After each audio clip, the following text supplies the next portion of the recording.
Au milieu de la lueur des lanternes et du parfum des fleurs rares, la grande serre vibrait de musique et de masques.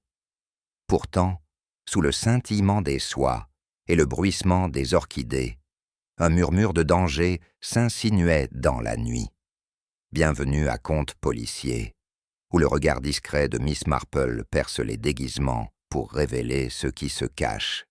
Qui s'est glissé dans le gala sous une identité d'emprunt, et quel secret a fleuri parmi les roses qui n'auraient jamais dû être révélées?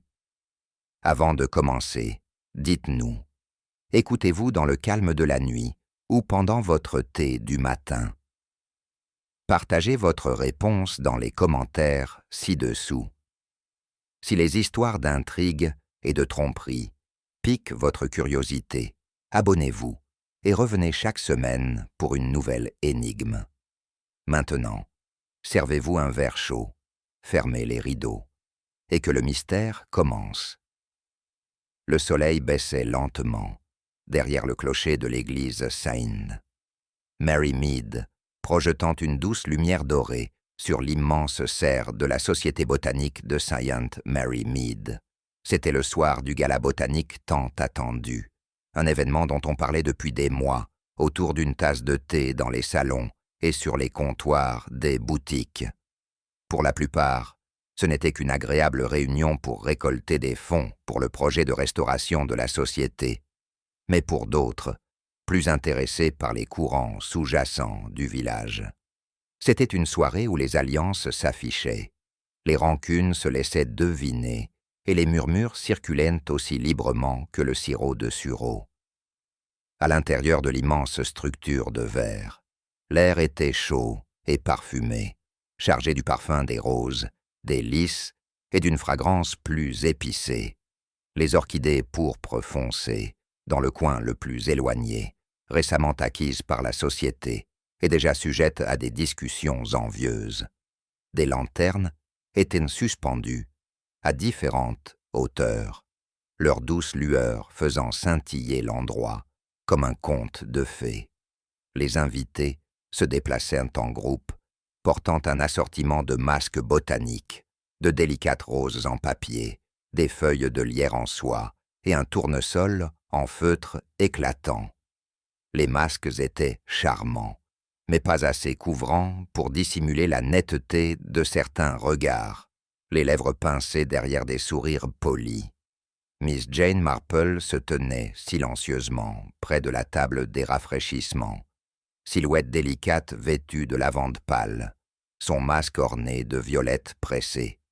Elle tenait un verre de sirop de sureau à la main et saluait aimablement M. Lionel Fritt, le trésorier de la société, qui expliquait avec une précision insoutenable le prix des graines exotiques importées d'Amérique du Sud. L'expression de Miss Marple exprimait un intérêt poli, mais son attention s'égara, non pas par ennui, mais parce qu'elle avait appris depuis longtemps que les détails les plus révélateurs se trouvaient en marge d'une réunion, dans le fragment entendu par hasard et dans le regard gêné. Elle remarqua Madame Daphné Wetherby, tout en plumes de paon et satin émeraude, penchée bien trop près d'un homme dont le masque ne masquait pas tout à fait l'identité. Giles Harcourt, le nouvel horticulteur dont l'arrivée avait fait sensation. On parla, mais personne ne parvint à s'accorder sur la nature précise de la conversation. Miss Marple aperçut également la jeune Charlotte Fritt, la nièce de Lionel, dont le masque rose pâle semblait trembler légèrement, tandis qu'elle échangeait quelques mots brefs avec une grande femme sévère vêtue de noir, identifiée plus tard comme Madame Inès Val, une cliente londonienne. Tout cela était tout à fait charmant. Et pourtant, au fond, quelque chose de légèrement discordant bourdonnait dans l'air, comme c'était souvent le cas lorsque les tempéraments humains étaient à fleur de peau, sous la surface de la civilité. La soirée se poursuivit avec des discours, une tombola et l'inauguration de la dernière acquisition de la société. L'Orchidaceae imperialis, une espèce rare offerte anonymement au jardin botanique. Tandis que la foule se pressait pour l'admirer, Miss Marple se retrouva momentanément séparée de la foule. Elle en profita pour observer les visages, la fierté fugace dans les yeux de M. Fritt lorsqu'il acceptait les compliments, le sourire étrangement figé de Madame Veil et la façon dont Charlotte semblait éviter Giles. Puis vint le moment dont tous les participants se souviendront. L'orchestre, un modeste ensemble villageois, venait d'entamer une valse lorsqu'un frisson soudain parcourut les invités. Au fond de la serre, près des camélias en pot, un homme gisait affalé contre le banc, en fer forgé, la tête penchée de façon anormale. Le premier cri fut celui de Madame Weatherby, assez aigu et perçant pour couper la musique. Les gens se pressèrent. Quelqu'un appela le docteur Hayworth, qui était heureusement présent. Miss Marple ne se pressa pas devant, mais observa de là où elle se tenait, les yeux légèrement plissés. La victime était Giles Harcourt. Son masque était tombé au sol, révélant un visage qui, même mort, semblait vaguement surpris. Le docteur Hayworth l'examina brièvement, puis leva les yeux avec la sinistre inévitabilité de quelqu'un habitué à annoncer de mauvaises nouvelles. « J'ai peur. Il n'y a rien à faire. Il est parti. » Les questions commencèrent aussitôt. Crier, murmurer, exiger. Comment cela avait-il pu arriver? Était-il tombé? Était-ce la chaleur? Mais lorsque le docteur Hayworth demanda à être en privé pour examiner le corps de plus près, le ton de la foule changea subtilement. Le gala n'était plus une question de fleurs et de lanternes. Il s'agissait d'un homme décédé, peut-être de cause non naturelle, au beau milieu de l'événement le plus prestigieux de leur village. Miss Marple s'écarta discrètement et se dirigea à nouveau vers la table des rafraîchissements. Elle avait appris, au fil des années, que les premiers instants suivant une mort subite étaient révélateurs. Les réactions des gens étaient inexpérimentées. Leurs masques, au sens propre comme au sens figuré, tombaient juste assez pour révéler une vérité plus vraie. Elle remarqua Madame Weatherby accepter une seconde coupe de champagne d'une main tremblante. Monsieur Fritt se tamponnait le front, bien que la soirée ne fût pas particulièrement chaude. Charlotte Fritt avait complètement disparu. Madame Veil, quant à elle, se tenait immobile, le regard fixé, non sur le brouhaha, mais sur l'orchidée rare de l'autre côté de la pièce. À son arrivée de la ville voisine, l'inspecteur Cray prit les choses en main, avec empressement, ordonnant la fermeture des portes et le confinement des invités. Son attitude était efficace, mais sans agressivité. Il s'adressa à la foule d'une voix qui ne souffrait aucune interruption. « Mesdames et messieurs, j'ai le regret de vous informer que cette affaire relève désormais de la police. En attendant d'en savoir plus sur la mort de M. Harcourt, je vous prie de rester ici. Mes agents vous parleront individuellement. » Des murmures parcoururent la foule, comme une rafale de vent dans des feuilles sèches. Miss Marple, à son amusement discret, remarqua que plusieurs invités se mirent aussitôt à préparer mentalement leurs alibis, tandis que d'autres exprimaient leur indignation d'être interrogés. Tandis que les invités étaient escortés, un par un, vers une pièce annexe, Miss Marple se surprit à discuter doucement avec la femme du vicaire, Madame Wetherill, pâle mais posée.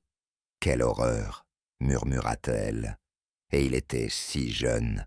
Pensez-vous que c'était son cœur ?» La réponse de Miss Marple fut douce. « C'est toujours possible, ma chère. Mais bon, tant de choses sont possibles. La difficulté est de déterminer laquelle est vraie. » Madame Wetherill frissonna, comme si l'air lavande du soir était soudainement devenu froid. Dans un coin, l'inspecteur Cray était accroupi près du corps, désormais partiellement dissimulé. Il appela un agent et parla à voix basse. Un petit objet, scintillant à la lumière de la lampe, fut soulevé près des camélias, un verre à moitié rempli de ce qui semblait être du sirop de fleurs de sureau. Miss Marple s'attarda un instant sur le verre, avant de se détourner, un léger pli se formant entre ses sourcils. « On ne peut jamais être trop rapide à décider », se rappela-t-elle. Et pourtant, il y avait quelque chose dans ce verre qui rappelait un incident, survenu bien des années auparavant, une fête champêtre, une dispute à propos de Rose, et une issue plutôt malheureuse pour un gentleman qui avait sous-estimé la puissance de ce qu'il buvait. Au moment où le dernier invité fut interrogé, la soirée s'était assombrie, les lanternes luisant plus doucement, comme si elles avaient aperçu la solennité de l'atmosphère. Le gala, formellement, était terminé. Mais pour Sainte Mary Mead, la nuit ne faisait que commencer. Et pour Miss Marple, les premiers fils délicats d'une toile complexe se formaient déjà dans son esprit.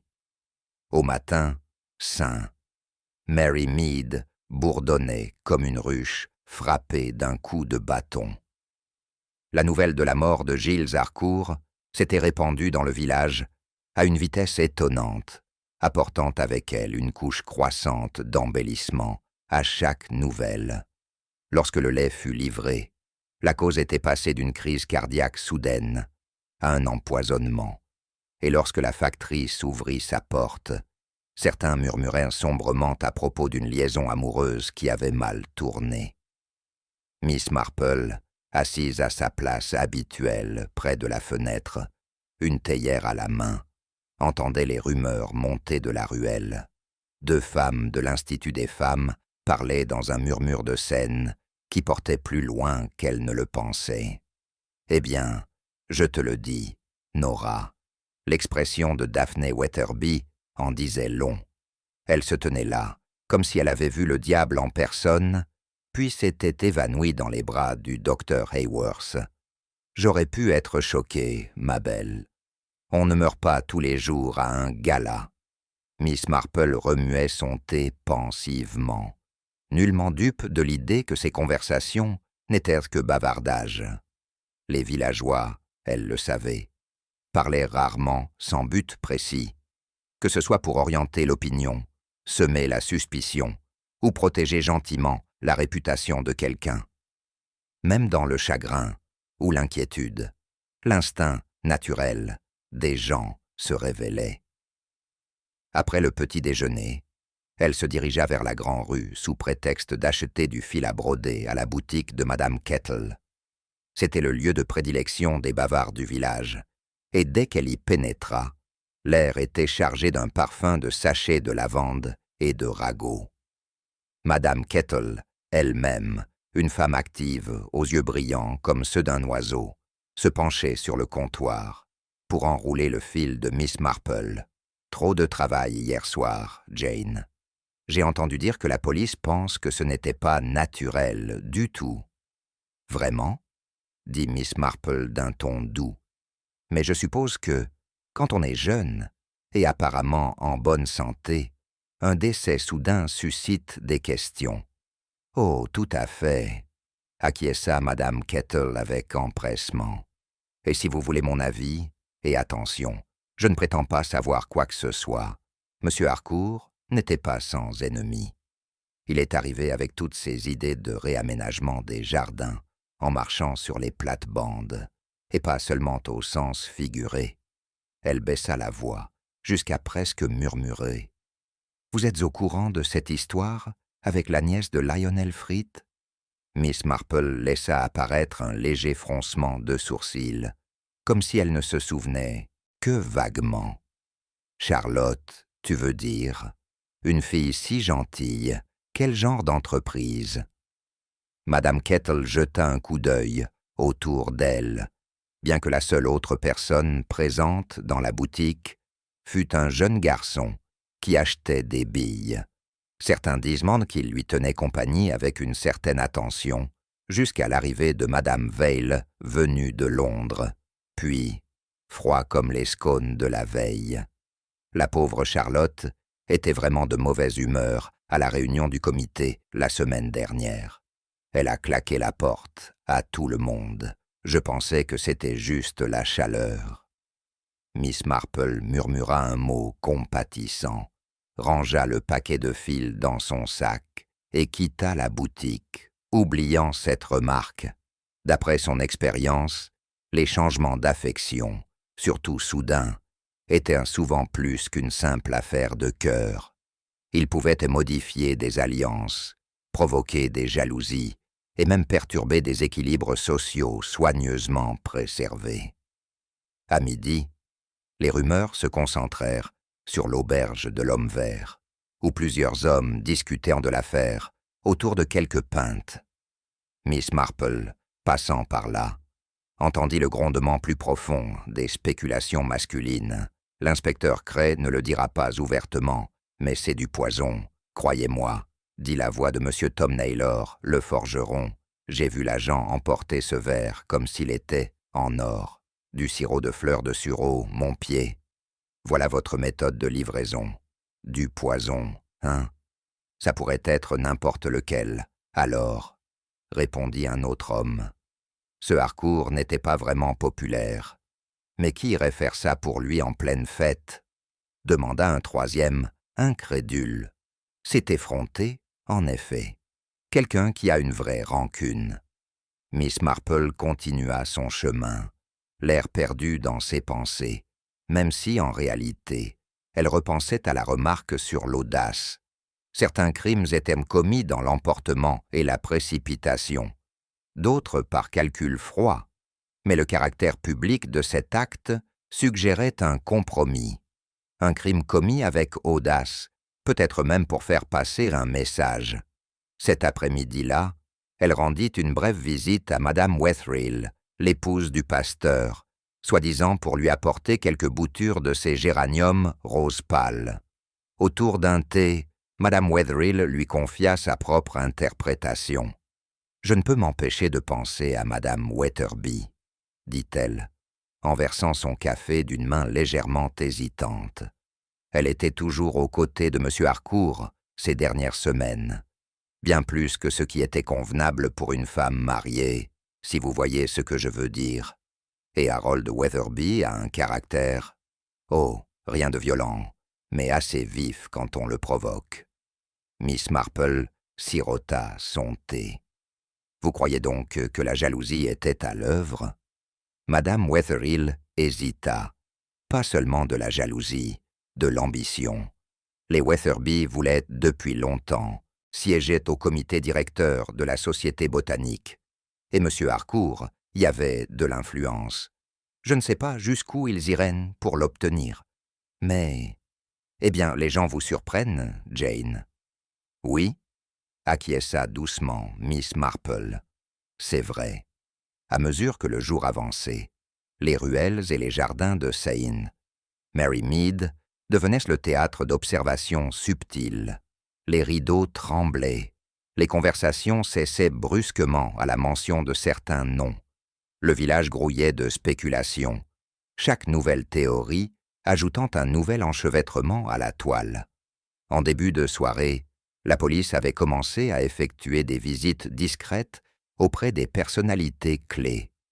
L'inspecteur Cray lui-même s'est rendu au domicile de Lionel Freeth et y est resté près d'1 heure. À sa sortie, son visage exprimait ce curieux mélange de satisfaction et de perplexité que Miss Marple avait déjà observé chez des policiers compétents, persuadés d'avoir trouvé la solution, mais incapables de faire le lien. Plus tard, dans son propre jardin, taillant quelques tiges de rosiers égarés, Miss Marple aperçut Charlotte Freeth qui s'empressait dans l'allée. Le visage de la jeune fille était pâle, ses yeux brillants d'une agitation qui trahissait des nuits blanches. Miss Marple la salua gentiment, mais Charlotte ne parvint qu'à esquisser un sourire forcé et à promettre de rappeler avant de se dépêcher. Miss Marple s'attarda encore un moment près des roses, pensant à Charlotte, au regard fixe de Madame Veil sur l'orchidée aux mains tremblantes de Daphne Weatherby et au front en sueur de Lionel Frith. Elle pensa aussi à ce verre de cordial à la fleur de sureau, assez innocent à l'œil, mais bien trop commode pour être ignoré. À la tombée de la nuit, le choc initial du village s'était transformé en quelque chose de plus durable, la soif de réponse. Et comme toujours, lorsque cette soif grandissait, les histoires se racontaient, entremêlant vérité et mensonge, jusqu'à ce que même le narrateur ne sache plus où donner de la tête. Miss Marple, cependant, savait qu'il valait mieux ne pas se laisser entraîner trop vite dans le tissu des spéculations. Elle écoutait, observait et se souvenait.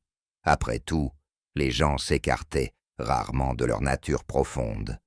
Et c'était dans ces schémas familiers que se cachait le plus souvent la vérité. Quelque part parmi les sourires du gala, le verre à moitié vide et les gestes prudents de ceux qui souhaitaient rester invisibles, se trouvait la réponse à la question de savoir qui avait tué Gilles Harcourt.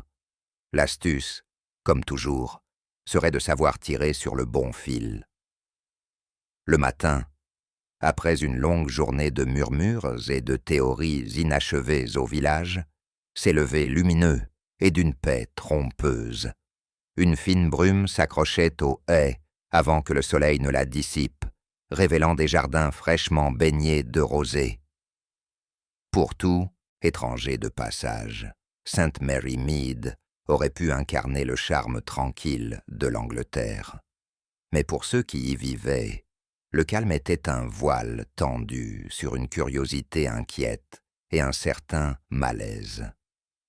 Miss Marple, un panier au bras, se dirigea vers le presbytère avec un gâteau aux graines fraîchement sorti du four. Elle avançait lentement, s'arrêtant de temps à autre pour admirer les fleurs des jardins ou discuter avec des connaissances. Chaque pause, cependant, était l'occasion d'entendre quelque chose, de jauger un ton, de saisir une lueur d'émotion, lorsque la conversation abordait trop près le sujet de Gilles Harcourt. Au coin de la rue, près de la poste, elle rencontra M. Pritchard, l'instituteur à la retraite, lourdement appuyé sur sa canne. Ses lunettes brillaient au soleil, tandis qu'il lui adressait un signe de tête poli. « Bonjour, Miss Marple. J'imagine que vous avez eu des nouvelles de l'inspecteur Cray. » Son expression restait mitigée. « Je n'ai rien entendu de certain, Monsieur Pritchard. » Qu'a dit l'inspecteur? Seulement qu'ils attendent les résultats du laboratoire de Melchester. Ils analysent le contenu du verre trouvé près du corps. Il secoua la tête. Si c'est du poison, ça simplifie les choses, non? C'est possible, répondit Miss Marple, même si parfois le rétrécissement n'est qu'apparent. M. Pritchard la regarda comme s'il était sur le point de lui demander une explication, mais elle lui souhaita simplement une bonne journée et continua son chemin, le laissant froncer légèrement les sourcils dans la lumière du soleil. Au presbytère, Madame Wetherhill l'accueillit chaleureusement et la conduisit au salon. Là, le pasteur lui-même était assis avec l'inspecteur Cray, son chapeau posé sur la table basse à côté de lui. L'inspecteur se leva aussitôt, courtois. « Mademoiselle Marple, dit-il, j'espère que vous me pardonnerez cette intrusion. J'ai recueilli les témoignages des personnes présentes au gala. »« Bien sûr, inspecteur, » répondit-elle en posant son panier sur la table. « Ce doit être une tâche extrêmement difficile, avec tant de personnes à surveiller. C'est vrai, admit-il, mais je crois que nous progressons. Nous avons parlé aux principaux membres de la Société botanique, et plusieurs d'entre eux se souviennent avoir vu M. Harcourt avec Madame Weatherby peu avant son effondrement. » Miss Marple s'assit sur une chaise. Comme c'est intéressant. Et pourtant, je me demande combien se souviennent de l'endroit où se trouvait Charlotte Frith à ce moment-là. L'inspecteur fronça les sourcils. Nous avons sa déclaration, bien sûr. Elle affirme qu'elle était au fond de la serre, en train de parler à Madame Veil. Madame Veil, songea Miss Marple. Elle semblait vraiment remarquable. Londres, dites-vous? Oui, elle affirme qu'elle connaissait à peine cet homme. Elle dit ne l'avoir rencontré que 2 fois auparavant. Miss Marple laissa l'affaire dériver et changea de sujet, s'enquérant poliment des rosiers du vicaire. Mais elle avait bien noté l'insistance de l'inspecteur Cray sur la proximité de Madame Wetherby, l'inconnu avoué de Madame Val et l'alibi de Charlotte, qui reposait entièrement sur la parole d'une seule personne. Plus tard, dans l'après-midi, elle visita le jardin botanique sous prétexte de vérifier la boîte de dons de la société, à laquelle elle avait contribué. Les jardins étaient plus calmes, même si quelques bénévoles s'affairèrent à tailler et à arroser. Lionel Frith se tenait près de la rare exposition d'orchidées, discutant avec un jeune homme en tablier de jardinier. Sa voix portait juste assez pour que Miss Marple en capte des fragments. « Mieux vaut que ça reste entre nous pour l'instant », disait Lionel. « Inutile de semer le trouble. » Le jeune homme hocha la tête, jetant un regard inquiet vers le sentier où Miss Marple s'attardait. Elle s'approcha avec un sourire aimable. « Monsieur Frith, quel dommage pour ce gala. Tous ces préparatifs et une fin aussi triste. Oui, tout à fait, dit-il d'un ton réservé. C'est une affaire épouvantable. Je suppose que nous ne reverrons pas de gala avant un certain temps. Sans aucun doute, répondit-elle. J'espère seulement que le travail de la société n'en souffrira pas. Cette orchidée, par exemple, est un spécimen si rare. Son histoire doit être remarquable.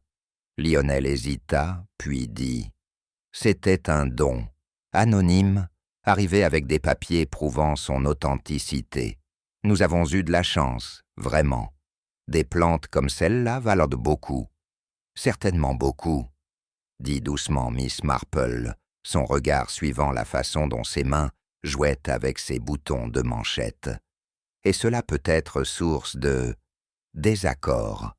Il rit brièvement, sans chaleur, et s'excusa, prétextant des affaires urgentes dans la serre.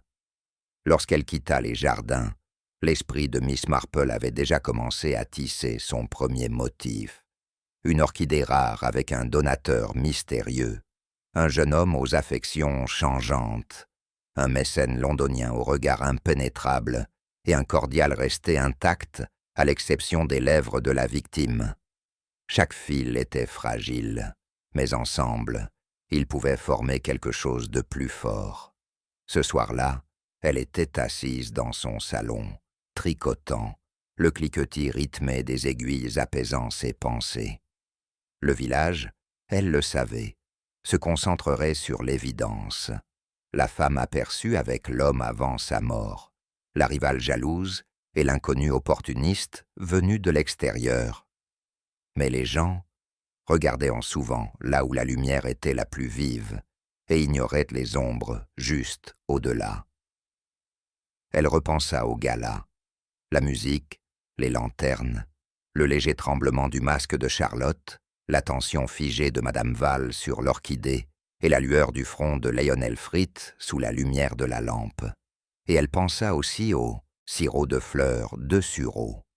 On pouvait infuser la fleur de sureau de multiples façons, certaines inoffensives, d'autres moins. Miss Marple n'avait pas l'intention de partager ses pensées avec l'inspecteur pour l'instant. Il valait mieux laisser les choses mûrir, laisser croire que le danger résidait d'un côté, tandis que la vérité se cachait discrètement de l'autre. Après tout, les êtres humains pouvaient rarement résister à l'envie de se trahir s'ils en avaient le temps et l'occasion. Demain, décida-t-elle, elle appellerait Madame Veil, non pas pour lui poser des questions, les questions ne faisaient que mettre les gens sur la défensive, mais pour lui adresser ce genre de conversation douce qui fait baisser la garde.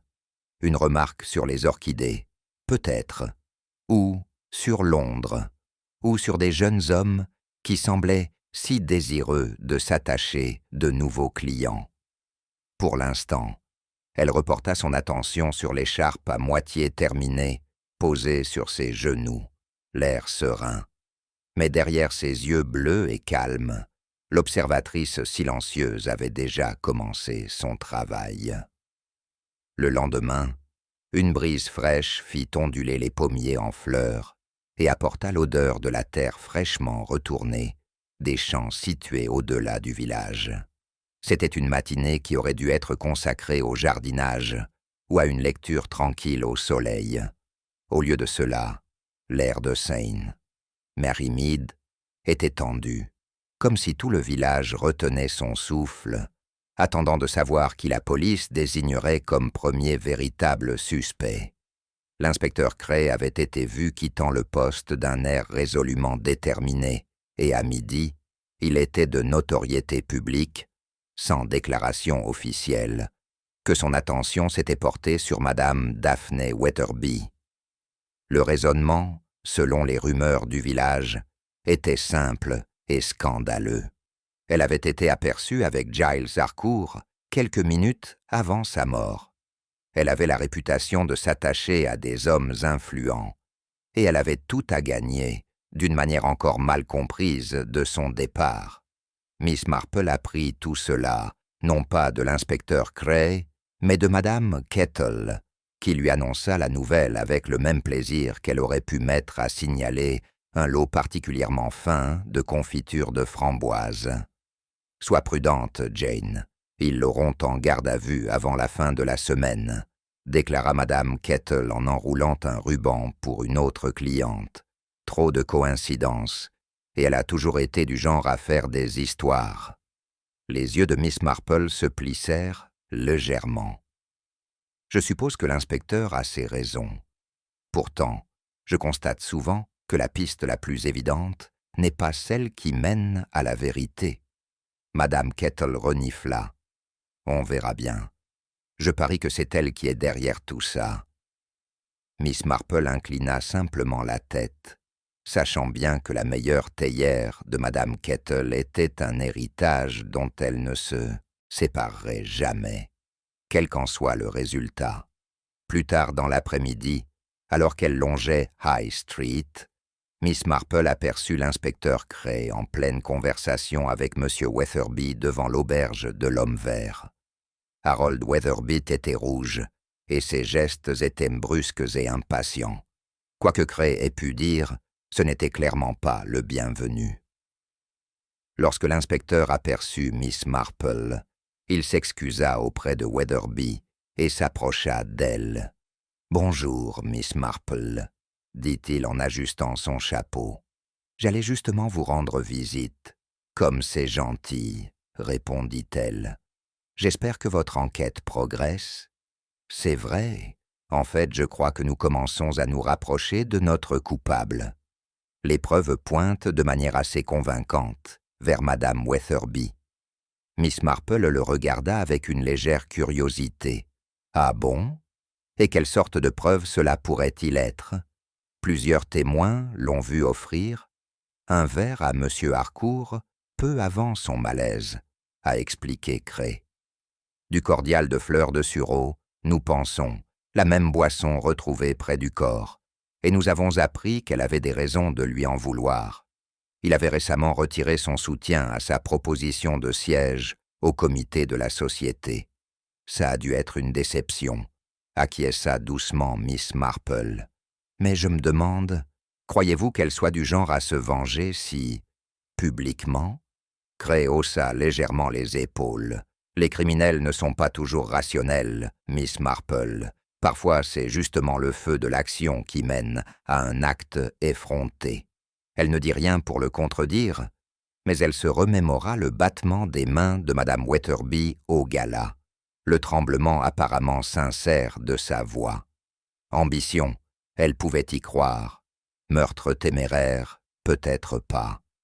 Pourtant, Miss Marple prit soin de masquer ses doutes, car elle ne souhaitait pas perturber la démarche de l'inspecteur, mais seulement observer où elle pourrait la mener. Ce soir-là, Madame Weatherby en personne vint lui rendre visite, les joues pâles sous un chapeau à la mode.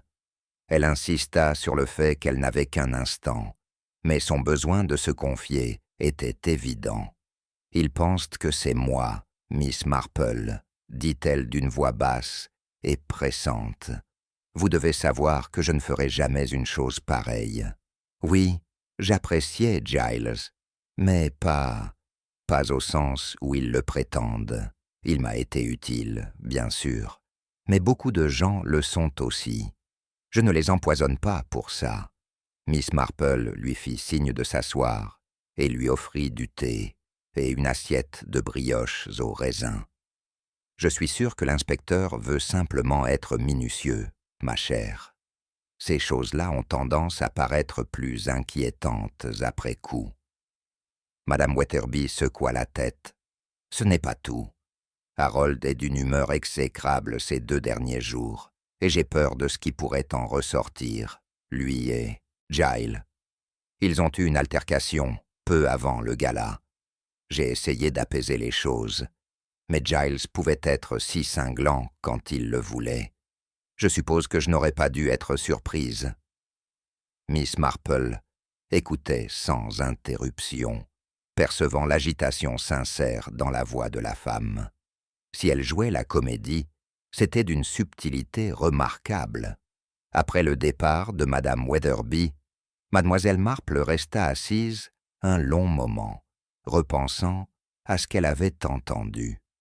Une dispute entre Giles Harcourt et Harold Weatherby suggérait un second mobile, susceptible de brouiller la théorie bien ficelée de l'inspecteur.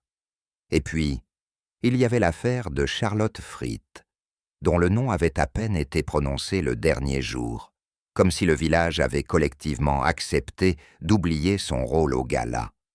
Le lendemain matin, Miss Marple se rendit au petit salon de thé à l'entrée du village, où Charlotte avait l'habitude de prendre son café du matin.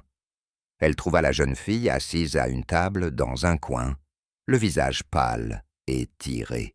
« Ma chère, » dit chaleureusement Miss Marple, « quelle agréable surprise. Puis-je me joindre à vous ?» Charlotte hésita, puis hocha la tête.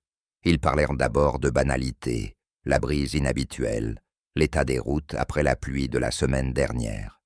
Mais Miss Marple orienta doucement la conversation vers le gala. « Vous avez dû être très choqué par l'effondrement soudain de M. Harcourt, a-t-elle remarqué. Les yeux de Charlotte clignèrent. C'était affreux. Je n'ai même pas vu ce qui s'est passé.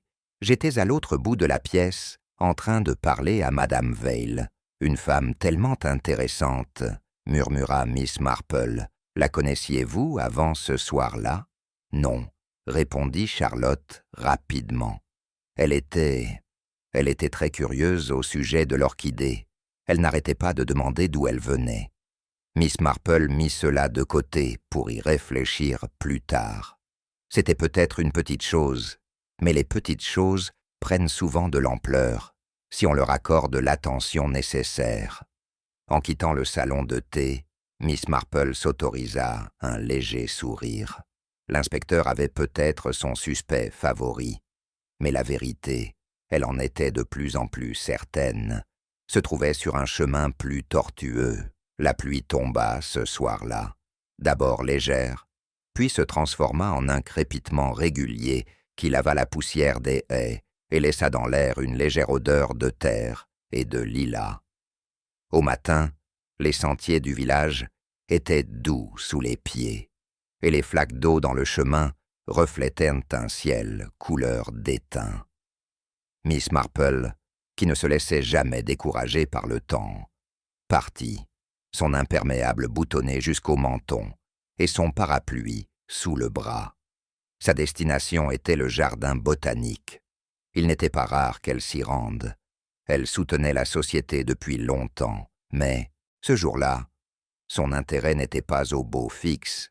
Il y avait quelque chose dans cette soirée de gala, une petite chose qu'elle n'avait remarquée qu'en passant, qui refusait de quitter son esprit. À son arrivée, les jardins étaient presque vides, à l'exception d'un jardinier taillant les hortensias et de Lionel Frith discutant avec 2 membres de la société près de la serre.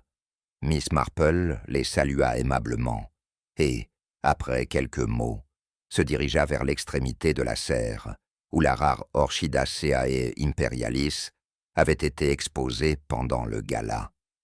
Le décor était toujours là, même si les pétales de l'orchidée semblaient moins éclatants qu'à la lueur des lanternes. Miss Marple se pencha légèrement pour l'examiner et remarqua un seul pétale posé sur le gravier à côté du pot.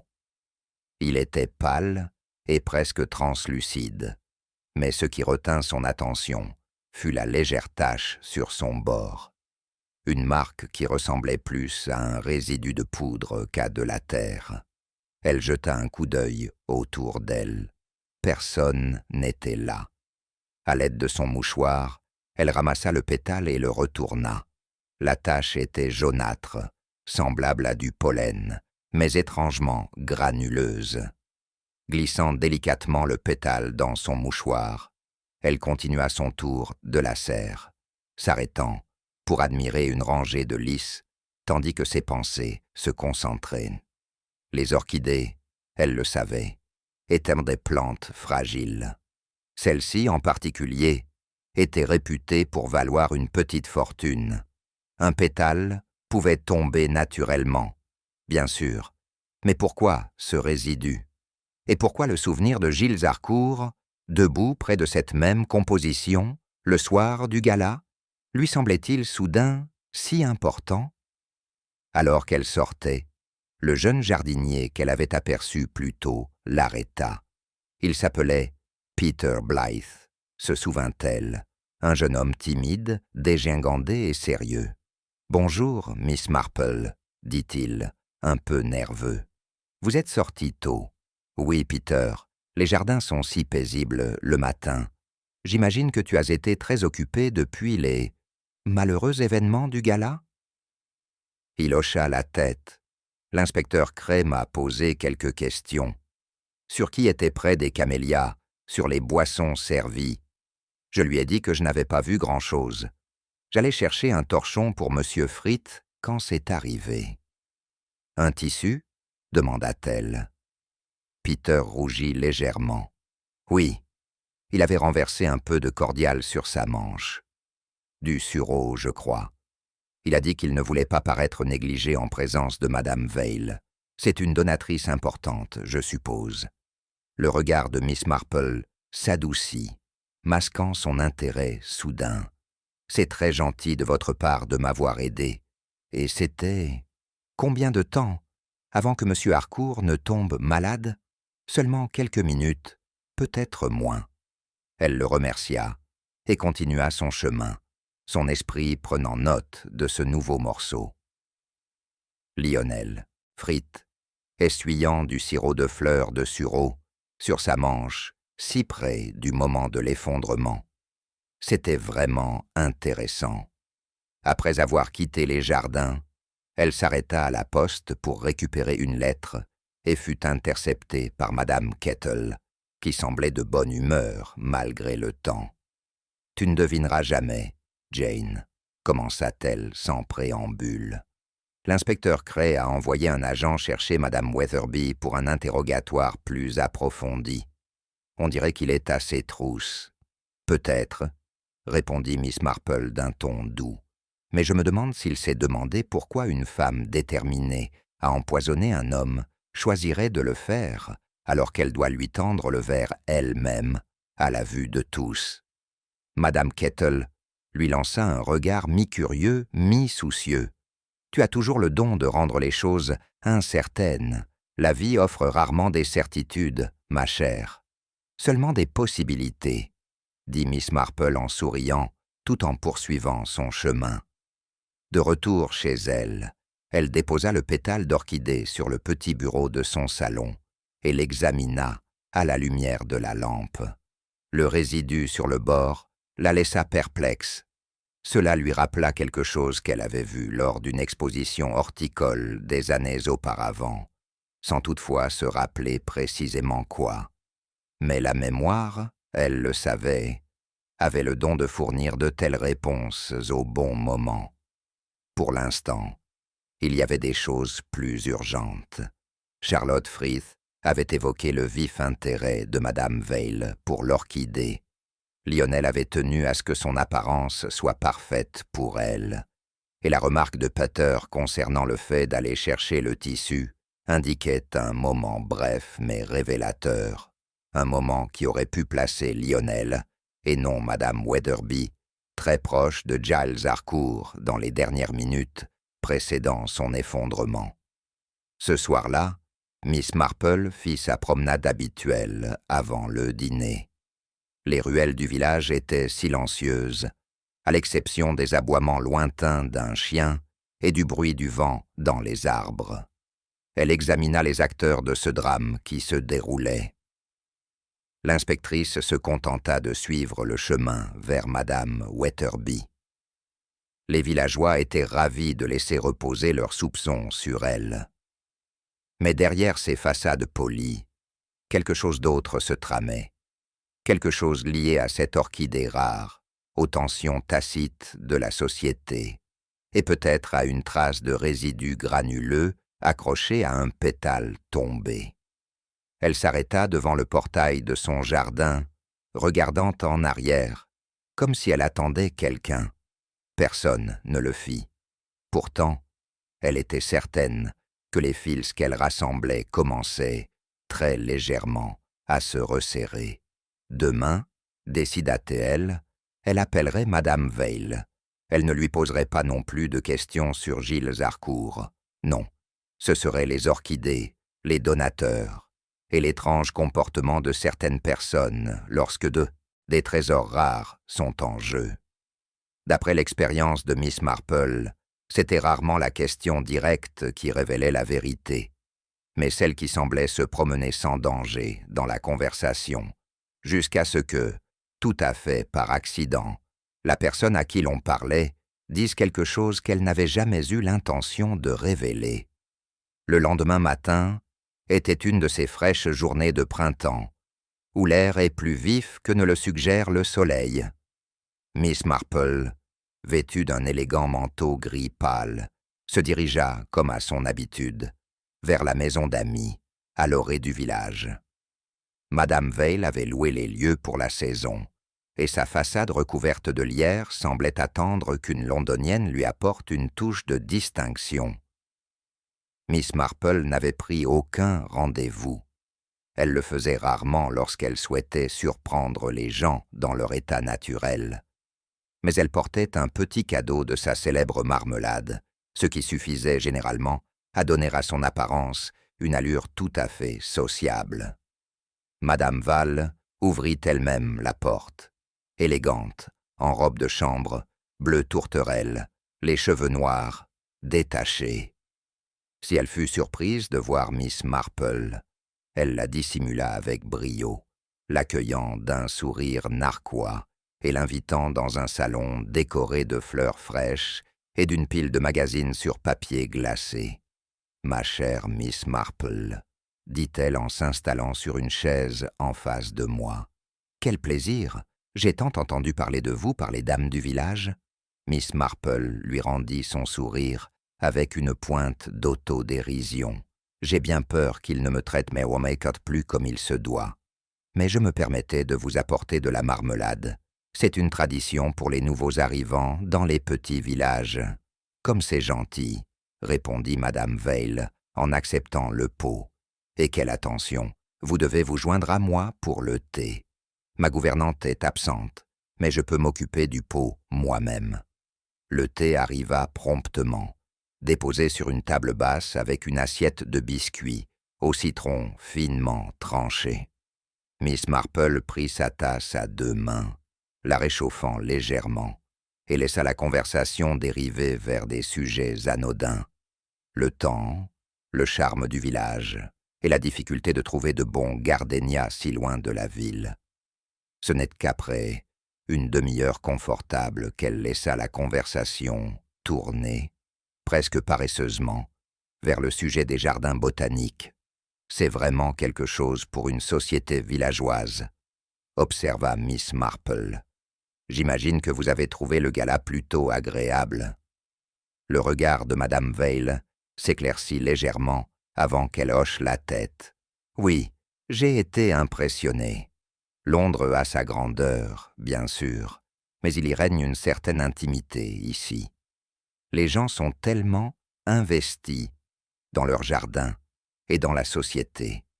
Cette orchidée à elle seule valait le détour.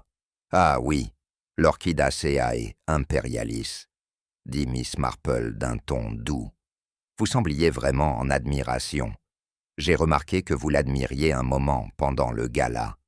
Madame Val posa sa tasse, l'air indéchiffrable. C'est un spécimen très rare. On ne le voit pas souvent en dehors de certaines collections privées. J'étais curieuse de connaître sa provenance. Et tu l'as découvert. Monsieur Fritt m'a dit qu'il s'agissait d'un don anonyme, sans toutefois donner plus de détails. Cela m'a semblé étrange. Des orchidées de ce calibre n'arrivant pas chez quelqu'un sans une quelconque motivation. Miss Marple incline légèrement la tête. Vous pensez que le donateur attendait quelque chose en retour? Madame Veil haussa délicatement les épaules. Dans mon monde, les cadeaux sont rarement gratuits. Je pensais que M. Harcourt en savait peut-être plus, mais il était difficile à aborder. Il avait cette façon de nous faire sentir que nos questions étaient une imposition. Miss Marple hocha la tête, son esprit, emmagasinant la remarque. Un mécène londonien, une orchidée de luxe, un donateur anonyme. Chaque élément était là, telle une pièce de puzzle, attendant son harmonie. Leur conversation aurait pu se poursuivre ainsi, mais à cet instant, une ombre tomba sur la fenêtre du salon.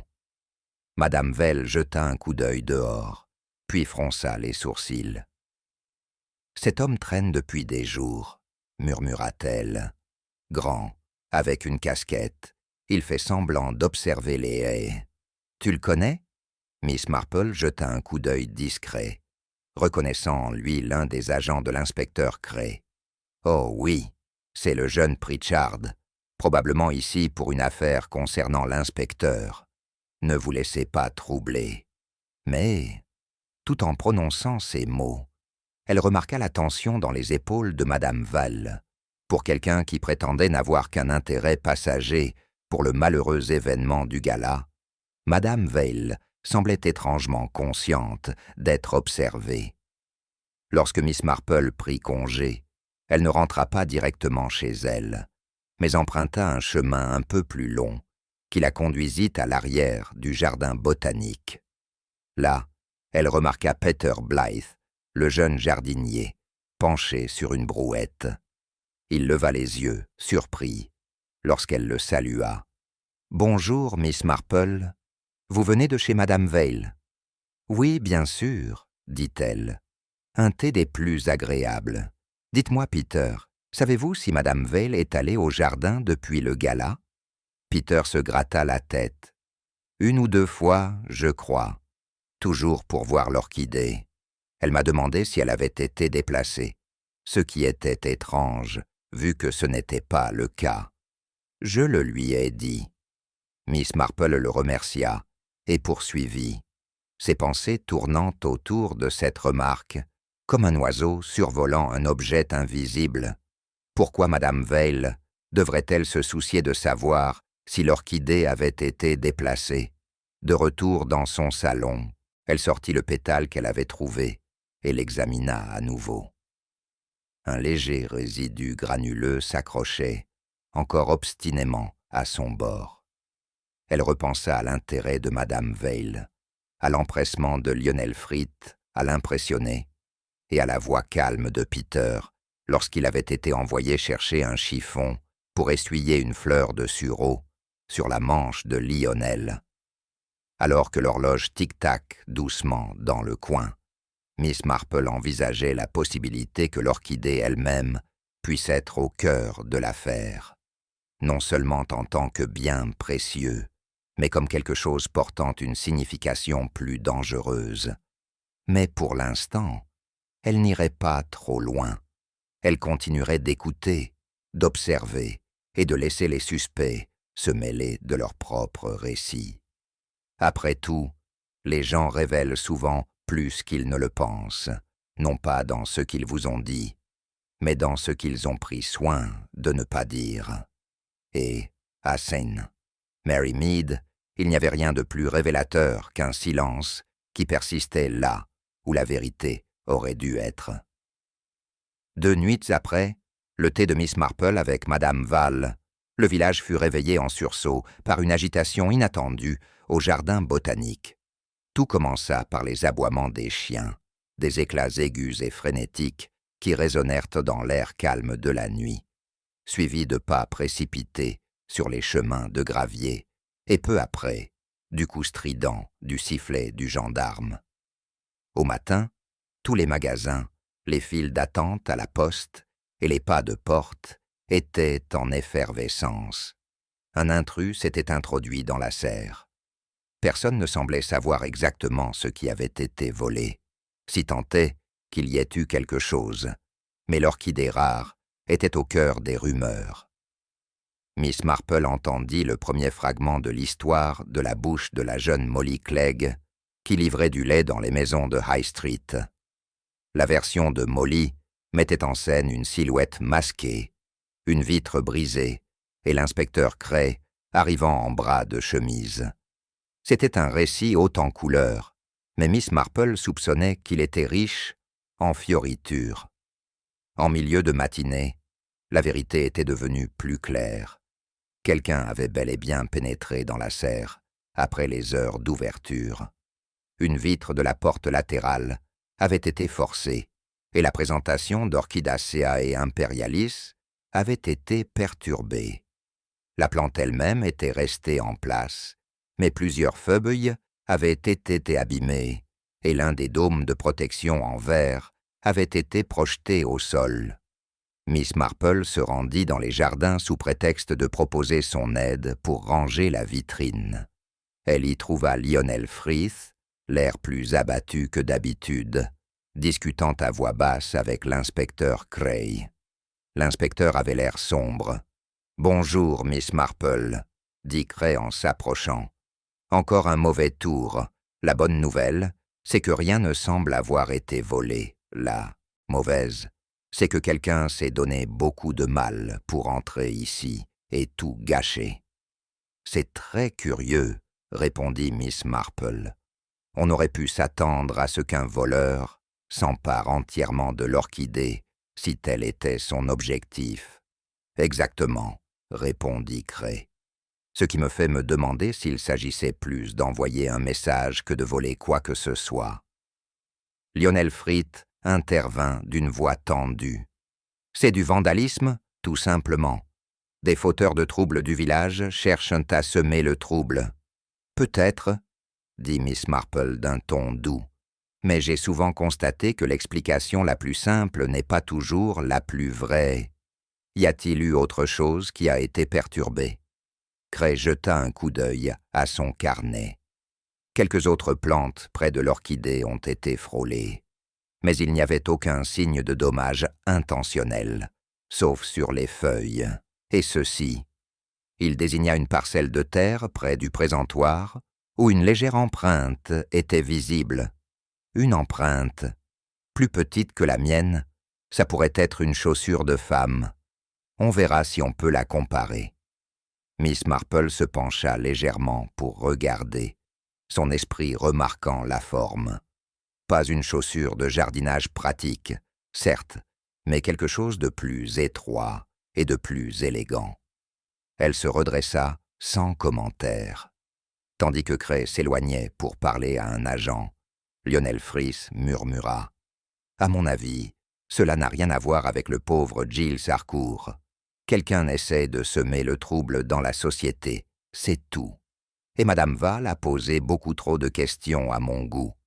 Elle semble intéressée par l'orchidée, a convenu Miss Marple, mais peut-être seulement du point de vue d'une collectionneuse. » Lionel eut un petit rire. Les collectionneurs sont parfois les pires. Ils sont prêts à tout pour obtenir ce qu'ils veulent. Miss Marple retint sa remarque. Son ton était presque trop sec, comme si son esprit avait naturellement tiré cette conclusion. Dans l'après-midi, le cambriolage avait remplacé la mort d'Harcourt comme sujet principal de rumeurs. Madame Kettle affirmait à qui voulait l'entendre que le vandale devait être la même personne qui avait empoisonné Harcourt. Parce qu'une fois qu'on commence ce genre de choses, on ne peut plus s'arrêter. Madame Wetherill, plus prudente, se demanda à voix haute si les deux événements étaient liés, ce qui poussa Madame Kettle à la regarder comme si elle avait suggéré que la lune était faite de marmelade.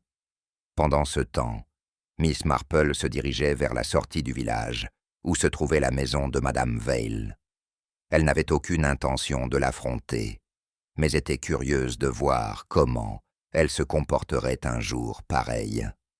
En passant, elle aperçut Madame Veil dans le jardin, en train de tailler des rosiers. Ses gestes étaient calmes, posés, presque étudiés. Lorsqu'elle aperçut Miss Marple, elle leva la main pour la saluer, mais ne s'approcha pas. Ce soir-là, tout en préparant son thé, Miss Marple envisagea les différentes possibilités. L'effraction pouvait être une tentative d'effrayer quelqu'un, de dissimuler des preuves ou de récupérer un objet oublié lors du gala. Les feuilles abîmées et la coupole de verre effondrée suggéraient une précipitation, voire une panique. Mais qu'est-ce qui pouvait bien provoquer une telle urgence? Après le dîner, elle sortit le pétale d'orchidée qu'elle avait conservé. Sous la lumière de la lampe, le résidu granuleux jaunâtre brillait encore faiblement. Elle repensa à l'empreinte, à l'intérêt que Madame Veil et Lionel Frith avaient porté à l'orchidée, et à la loyauté apparemment innocente de Peter Blythe envers la société. Ses pensées furent interrompues par un coup frappé à la porte. Elle l'ouvrit et découvrit Peter lui-même, pâle et anxieux. « Mademoiselle Marple, dit-il à voix basse, je pensais que vous devriez savoir. J'étais là tôt ce matin, avant l'arrivée de l'inspecteur. Il manquait quelque chose à la présentation des orchidées. » Le regard de Miss Marple s'éclaircit. « Disparu? On m'a dit que rien n'avait été volé. »« Pas la plante, » murmura Peter. « Une petite étiquette. Elle était cachée dans la terre. Je l'avais remarquée au gala, mais je n'y avais pas prêté attention. Ce matin, elle avait disparu. Et qu'est-ce qu'il y avait sur cette étiquette? Des chiffres, juste des chiffres, écrits à l'encre mais maculés. » Miss Marple le remercia gravement, l'esprit déjà en ébullition. Des numéros sur une étiquette cachée dans la terre d'une orchidée exotique, volée de nuit. C'était un détail étrange, suffisamment étrange pour changer complètement ses soupçons. Alors qu'elle fermait la porte et retournait à sa chaise, le léger cliquetis de ses aiguilles à tricoter emplit la pièce. L'affaire ne se limitait plus à savoir qui détestait Giles Harcourt au point de le tuer. Il s'agissait de savoir pourquoi une orchidée valant une fortune était arrivée anonymement à St. Mary Mead et quel secret pouvait bien cacher son terreau. Le lendemain de la révélation de Peter Blythe, Miss Marple se leva tôt. La disparition de l'étiquette, un morceau de carton taché de terre et marqué de chiffres tachés, s'était ancré dans son esprit comme une bavure, refusant de s'en détacher. Elle n'en avait pas encore déterminé la signification exacte, mais elle connaissait suffisamment la nature humaine pour comprendre qu'un objet, enlevé délibérément à la faveur de la nuit, était rarement une bagatelle innocente. C'était un de ces matins où l'air était frais, mais où la pluie laissait présager un peu de pluie, la lumière se diffusant dans un ciel gris pâle. Elle partit faire ses courses, son panier au bras, affichant parfaitement le sens du ménage. Mais chaque étape de son itinéraire était soigneusement choisie, chaque conversation, guidée par la plus subtile des subtilités. Son premier appel fut à la poste, où Madame Kettle se trouvait à sa place habituelle, derrière le comptoir. La postière triait les enveloppes avec une efficacité fulgurante, mais son visage s'illumina à la vue de Miss Marple. « Vous avez entendu les dernières nouvelles ?»« Nouvelles, je suppose ?» commença Madame Kettle sans y être invitée. « À propos du cambriolage dans les jardins ?» demanda Miss Marple d'un ton doux. « Pas ça, même si on en parle aussi. Non, je parle de Madame Vale. Quelqu'un dit qu'elle a été vue dans l'allée menant au jardin le soir même où c'est arrivé. » L'expression de Miss Marple exprimait une surprise polie. « Vraiment? Je croyais qu'elle s'était couchée tôt ce soir-là. »« C'est ce qu'elle a dit à l'inspecteur Cray, » dit Madame Kettle avec délectation. « Mais le vieux monsieur Barlow jure l'avoir vue passer par là vers 10h30. Ça aurait pu être quelqu'un d'autre en veste bleue, je suppose. Mais ça a donné matière à réflexion. » Miss Marple la remercia pour le courrier et sortit, réfléchissant à cette nouvelle bouchée. C'était une chose pour Madame Val de s'intéresser à l'orchidée, lors du gala. C'en était une autre de flâner près des jardins, la nuit où ils furent dérangés. Mais Miss Marple savait qu'il valait mieux ne pas se précipiter. La rumeur pouvait être aussi trompeuse que la vérité. Son prochain arrêt fut le presbytère, où elle trouva Madame Wetherill en train de disposer un vase de tulipes tardives. « Vous les gardez magnifiquement, » dit Miss Marple en se penchant pour admirer les fleurs. Madame Wetherill rayonnait. « C'est le sol, je crois, et un peu d'attention chaque jour. » En parlant d'attention, avez-vous remarqué à quel point Lionel Frith est silencieux depuis le cambriolage? Il ne dit presque rien, sauf si on insiste. Il était toujours aussi volubile sur chaque petit sujet. Peut-être qu'il est simplement fatigué, suggéra Miss Marple. La voix de Madame Wetherill baissa. Ou peut-être qu'il est inquiet. J'ai entendu dire que les comptes de la société ne sont pas aussi nets qu'ils devraient l'être. Monsieur Harcourt l'a peut-être découvert. Cela pourrait expliquer, eh bien, plein de choses. Miss Marple ne resta que peu de temps, mais le commentaire lui resta gravé dans la tête.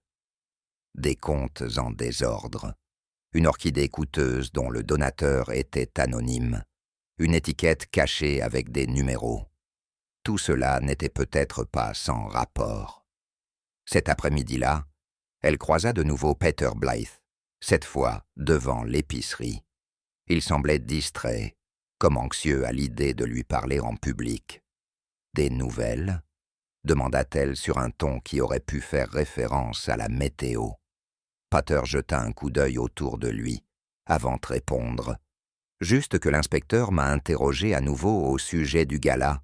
Je voulais savoir si j'avais vu Madame Wetherby près des camélias. » Je lui ai dit non, mais il a continué à me poser la question. Je pense qu'il est déterminé à la mettre sur le dos. Et qu'en penses-tu? Peter hésita. Je crois qu'il y a autre chose. Cette étiquette, ces chiffres, ça n'avait pas l'air aléatoire, plutôt des coordonnées, peut-être, ou un code. Miss Marple hocha la tête, comme si elle songeait à quelque chose de complètement différent.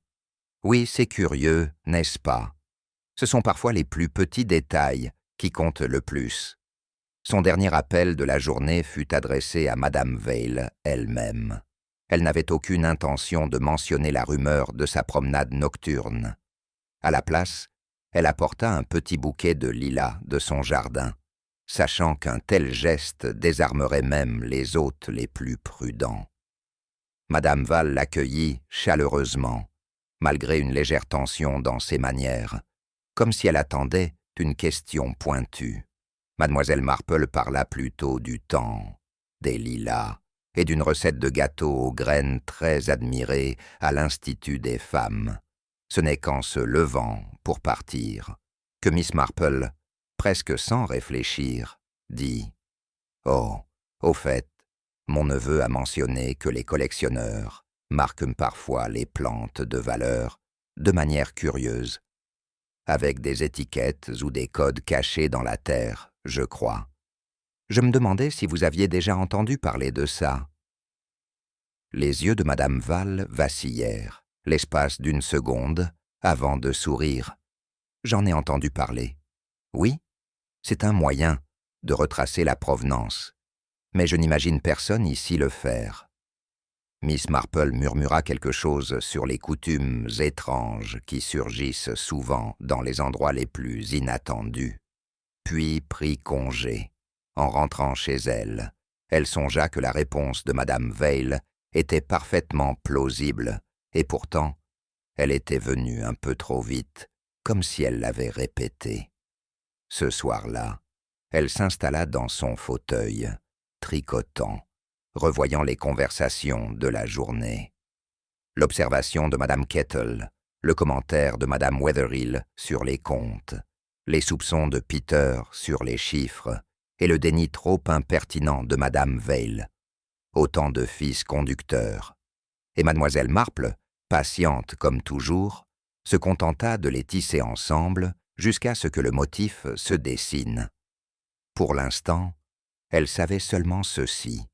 Le cambriolage n'était pas un simple acte de vandalisme, et la mort de Giles Harcourt était presque certainement liée au secret de cette orchidée. Mais la nature précise de ce secret et la façon dont il avait conduit au meurtre demeurait hors de portée. Et donc, elle attendait, observait et parlait légèrement en passant à ceux qui, considéraient elle, se tenaient au-dessus de tout soupçon. Car, d'après sa longue expérience, c'était lors de conversations superficielles que les gens avaient tendance, sans le savoir, à lui dire exactement ce qu'elle avait besoin de savoir. Le lendemain, commença sous une légère bruine, de celles qui semblèrent persister indéfiniment, mouillant les bonnets et recourbant les lettres dans la sacoche du facteur. Miss Marple était assise à son bureau lorsqu'on frappa légèrement à sa porte. C'était la jeune Molly Clegg, serrant contre elle une liasse de lettres enveloppées de ficelles. « Bonjour, Miss Marple, » dit Molly, essoufflée. « Le maître de poste m'a demandé de déposer ces lettres. Il semble qu'elles aient été confondues avec la livraison destinée à la Société botanique. » Miss Marple la remercia et déposa le paquet sur la table. Elle n'avait aucun lien direct avec le courrier de la Société, mais le maître de poste savait qu'elle connaissait presque toutes les personnes concernées. Alors qu'elle dénouait la ficelle, une enveloppe glissa et tomba sur le tapis. Il était adressé, d'une écriture large et anguleuse, à M. Giles Harcourt, au bon soin de la Société botanique de Seine, Mary Mead. Le cachet de la poste datait d'une semaine avant le gala. Au recto, en caractères plus petits, quelqu'un avait ajouté une note, confidentielle, ne pas ouvrir sans la présence du destinataire. Miss Marple hésita un instant, avant de la remettre dans le paquet. Elle n'avait aucune intention de l'ouvrir elle-même, ce n'était pas son genre. Mais elle ne pouvait s'empêcher de se demander pourquoi une lettre marquée confidentielle se trouvait encore parmi les documents de la Société quelques jours après la mort d'Harcourt. Sa curiosité s'intensifia lorsqu'elle apporta le paquet à Lionel Frith, qui se trouvait au bureau de la Société. Il l'accepta avec un sourire forcé, mais lorsque ses yeux tombèrent sur l'enveloppe d'Harcourt, il se raidit légèrement. « Ah, oui, » dit-il en le glissant dans un tiroir. « On verra ça plus tard. »« Bien sûr, » répondit Miss Marple d'une voix douce, mais elle avait remarqué la rapidité avec laquelle il le détourna de sa vue, comme s'il craignait qu'elle ne l'observe de trop près. En quittant le bureau, elle faillit percuter Peter Blythe, qui entrait avec un plateau de semis en pot. Son regard se porta sur le tiroir où Lionel avait déposé l'enveloppe avant de se poser à nouveau sur son visage. Dehors, la bruine s'était intensifiée et Miss Marple marchait lentement, repensant à la situation. Une lettre confidentielle à Harcourt arrivait juste avant le gala, une orchidée avec une étiquette cachée et un cambriolage qui semblait destiné à dissimuler plutôt qu'à voler. Chaque détail pouvait être sans rapport, mais ensemble, ils formaient la silhouette floue d'un événement plus vaste. Cet après-midi-là, elle se rendit au salon de thé, sachant que c'était un endroit où les conversations se mêlaient souvent, au murmure des tasses en porcelaine et aux ragots. Elle n'était pas assise depuis longtemps que Madame Kettle arriva, secouant la pluie de son parapluie. « Vous ne devinerez jamais ce que ma cousine de Melchester m'a raconté, » commença Madame Kettle, après s'être installée à la table voisine. On parle d'un réseau de contrebande de plantes, fleurs exotiques, orchidées rares, d'une valeur inimaginable. Elles circulent lors d'expositions et de ventes, mais certaines sont volées dans des collections privées à l'étranger. Miss Marple sirotait son thé tranquillement. Il n'était pas dans sa nature de croire aux coïncidences sans raison valable. Avant qu'elle puisse décider comment réagir, la porte s'ouvrit et Madame Veil entra, secouant l'humidité de son manteau. Elle aperçut Miss Marple et s'approcha aussitôt. « Ma chère Miss Marple, on dirait que vous avez passé la journée sous cette bruine épouvantable, » dit chaleureusement Madame Veil. « Je reviens des jardins. Le pauvre Lionel a l'air épuisé. »« Oui, » répondit Miss Marple. « J'ose dire que les affaires de la société ont été éprouvantes ces derniers temps. » Le regard de Madame Veil s'aiguisa presque imperceptiblement. En effet, mais il faut admirer son dévouement. Ça ne doit pas être facile de tout maintenir en ordre avec de telles perturbations.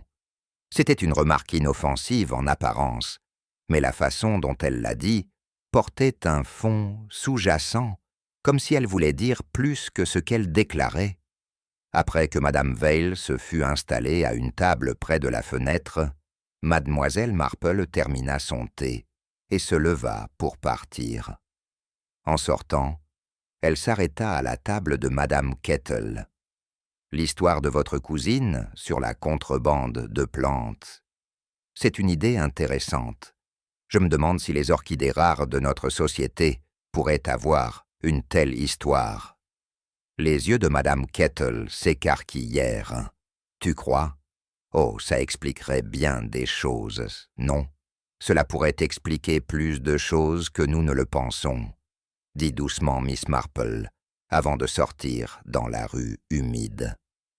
De retour chez elle, elle trouva un petit mot glissé sous sa porte. L'écriture était bâclée et bâclée. « Rejoins-moi près de la serre au crépuscule. Viens seul. » Il n'était pas signé. La bruine avait cessé lorsqu'elle atteignit les jardins ce soir-là. L'air était lourd d'une odeur de terre humide. Elle ne vit personne au début, mais Peter Blythe surgit de derrière la serre, jetant un regard nerveux autour de lui. « Je ne devrais pas vous dire ça, » dit-il à voix basse, « mais sachez que M. Harcourt gardait la lettre que vous avez apportée, dans un tiroir fermé à clé. Je l'ai vue une fois, alors qu'il en sortait quelque chose. Elle portait le même genre de numéro que l'étiquette de l'orchidée, et... » Il hésita, déglutissant difficilement. Il m'a dit un jour que s'il lui arrivait quelque chose, il y avait quelque chose dans le pot d'orchidée qui n'aurait pas dû s'y trouver. Les yeux de Miss Marple se posèrent doucement sur lui. « Et vous avez regardé ?» Peter secoua la tête. « Non, mais quelqu'un d'autre l'aurait peut-être fait, pendant le gala ou le cambriolage. » Elle le remercia et rentra chez elle, ses pensées s'agitant plus rapidement. La lettre confidentielle, les numéros codés, l'orchidée introduite clandestinement, l'intrusion nocturne, tout cela faisait partie du même tableau. Ce qu'elle ne savait pas encore, c'était qui avait reconstitué ce tableau avant elle, et qui avait décidé que la vie de Giles Harcourt valait moins que de la garder cachée. Le lendemain matin, l'air était plus clair qu'il ne l'avait été depuis des jours. Un soleil clair et lumineux éclairait les toits de St. Mary Mead, et le village affichait ce calme trompeur qui suit souvent une tempête, qu'elle soit météorologique ou événementielle. Miss Marple, assise à sa table de petit déjeuner, beurrait une tranche de pain grillé et réfléchissait à la meilleure façon d'utiliser sa journée. Elle possédait désormais suffisamment de pièces du puzzle pour savoir qu'une vérité fondamentale se cachait sous la surface. Mais elle ignorait encore qui avait compris cette vérité en premier et avait agi en conséquence pour faire taire Giles Harcourt. Ce dont elle avait besoin, c'était d'une réaction. Elle savait que les gens pouvaient réprimer leurs soupçons, leur colère ou leur peur lorsqu'ils se croyaient en sécurité. Mais s'ils étaient soudainement confrontés à la perspective qu'un secret soit sur le point d'être découvert, leur vigilance pouvait faiblir. En milieu de matinée, elle se rendait au jardin botanique.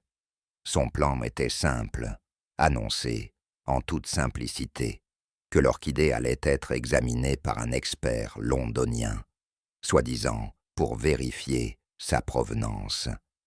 Elle soupçonnait qu'une telle nouvelle pourrait inquiéter une ou deux personnes. Lionel Frith était dans la serre à son arrivée, discutant avec 2 membres de la Société des préparatifs de la vente de plantes estivales. Elle attendit que les autres se soient éloignés avant de l'aborder.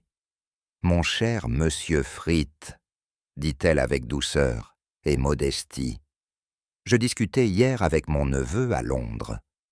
C'est une véritable autorité en matière de plantes exotiques, vous savez.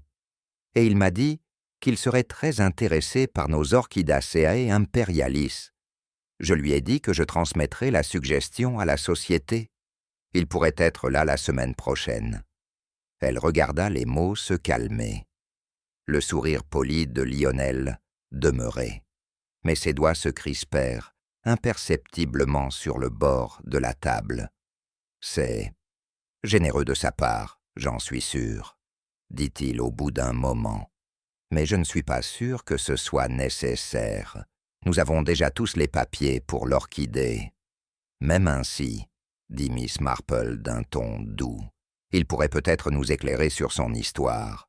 On ne sait jamais ce qu'un regard neuf peut révéler. » Lionel émit un petit rire, plus tendu qu'amusé, et changea de sujet. Elle le laissa faire, mais elle avait déjà remarqué le changement dans son attitude. Son arrêt suivant fut le salon de thé, où elle trouva Madame Wetherby assise seule, en train de remuer une tasse de café.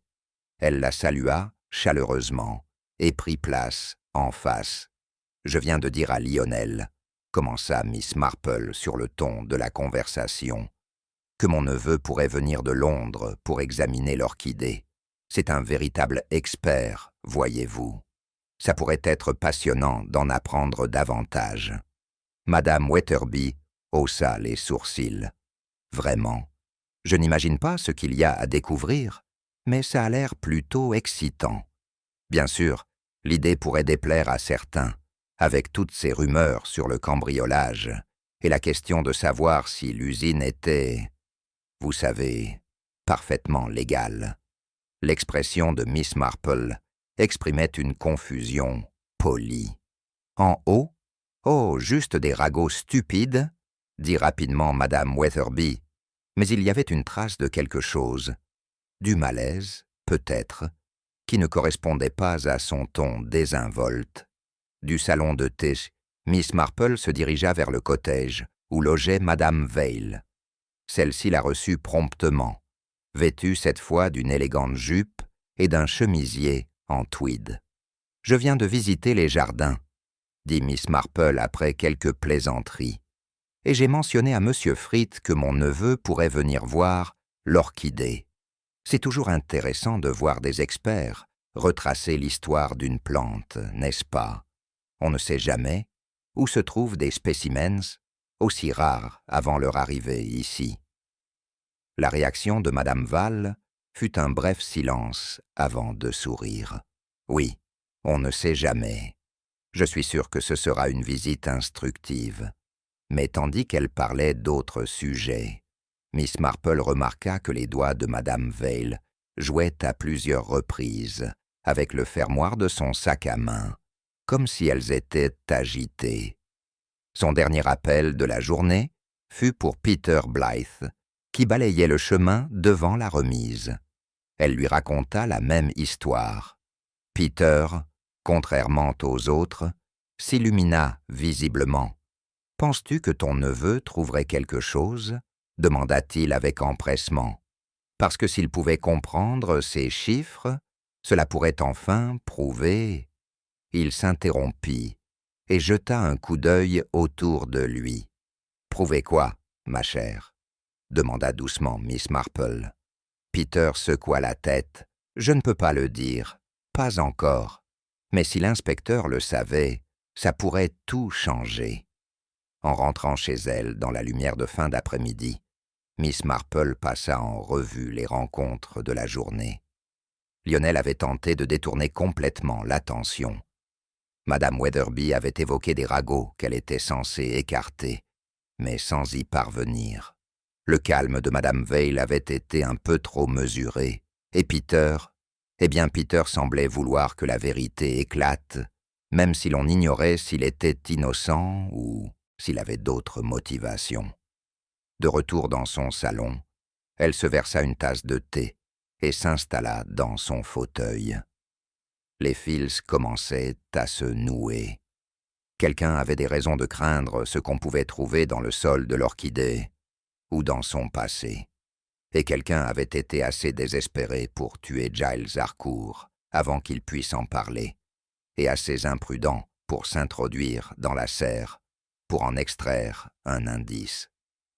Le défi consistait désormais à resserrer les mailles du filet sans que le suspect ne se rende compte qu'il se resserrait. Pour cela, elle aurait besoin de la coopération de l'inspecteur, même si elle devait présenter ses idées de manière à ce qu'il les croie siennes. Miss Marple sourit faiblement dans sa tasse de thé. Elle savait que la nature humaine pouvait être à l'origine du faux pas final. Il lui suffisait de créer le moment propice pour que cela se produise. 2 jours après que Miss Marple eut soigneusement suggéré d'examiner l'orchidée, le village sembla vibrer d'une tension subtile. Ce n'étaient pas les ragots bruyants et frénétiques qui avaient suivi le gala, mais quelque chose de plus calme, des regards furtifs, des échanges feutrés et l'air caractéristique de gens attendant des nouvelles qu'ils redoutaient. L'inspecteur Cray, quant à lui, était inhabituellement visible dans le village, arpentant les maisons avec son agent à ses trousses. Un matin, mademoiselle Marple, observant depuis sa fenêtre, comprit que ses visites étaient délibérées et ciblées. Elle soupçonnait que lui aussi avait perçu le changement d'atmosphère et commençait à pressentir que le sang-froid du tueur s'affaiblissait. Cet après-midi-là, Miss Marple décida qu'il était temps de parler à l'inspecteur. Elle le trouva dans le jardin botanique, debout près de la vitrine des orchidées, un carnet à la main. « Mademoiselle Marple, » dit-il en la saluant d'un hochement de tête, « j'ai entendu dire que vous parliez d'un expert en orchidées qui venait de Londres. C'est vrai ?» Elle esquissa un léger sourire. « Oh, ça pourrait être vrai avec le temps. Pour l'instant, je n'en ai parlé que comme une possibilité.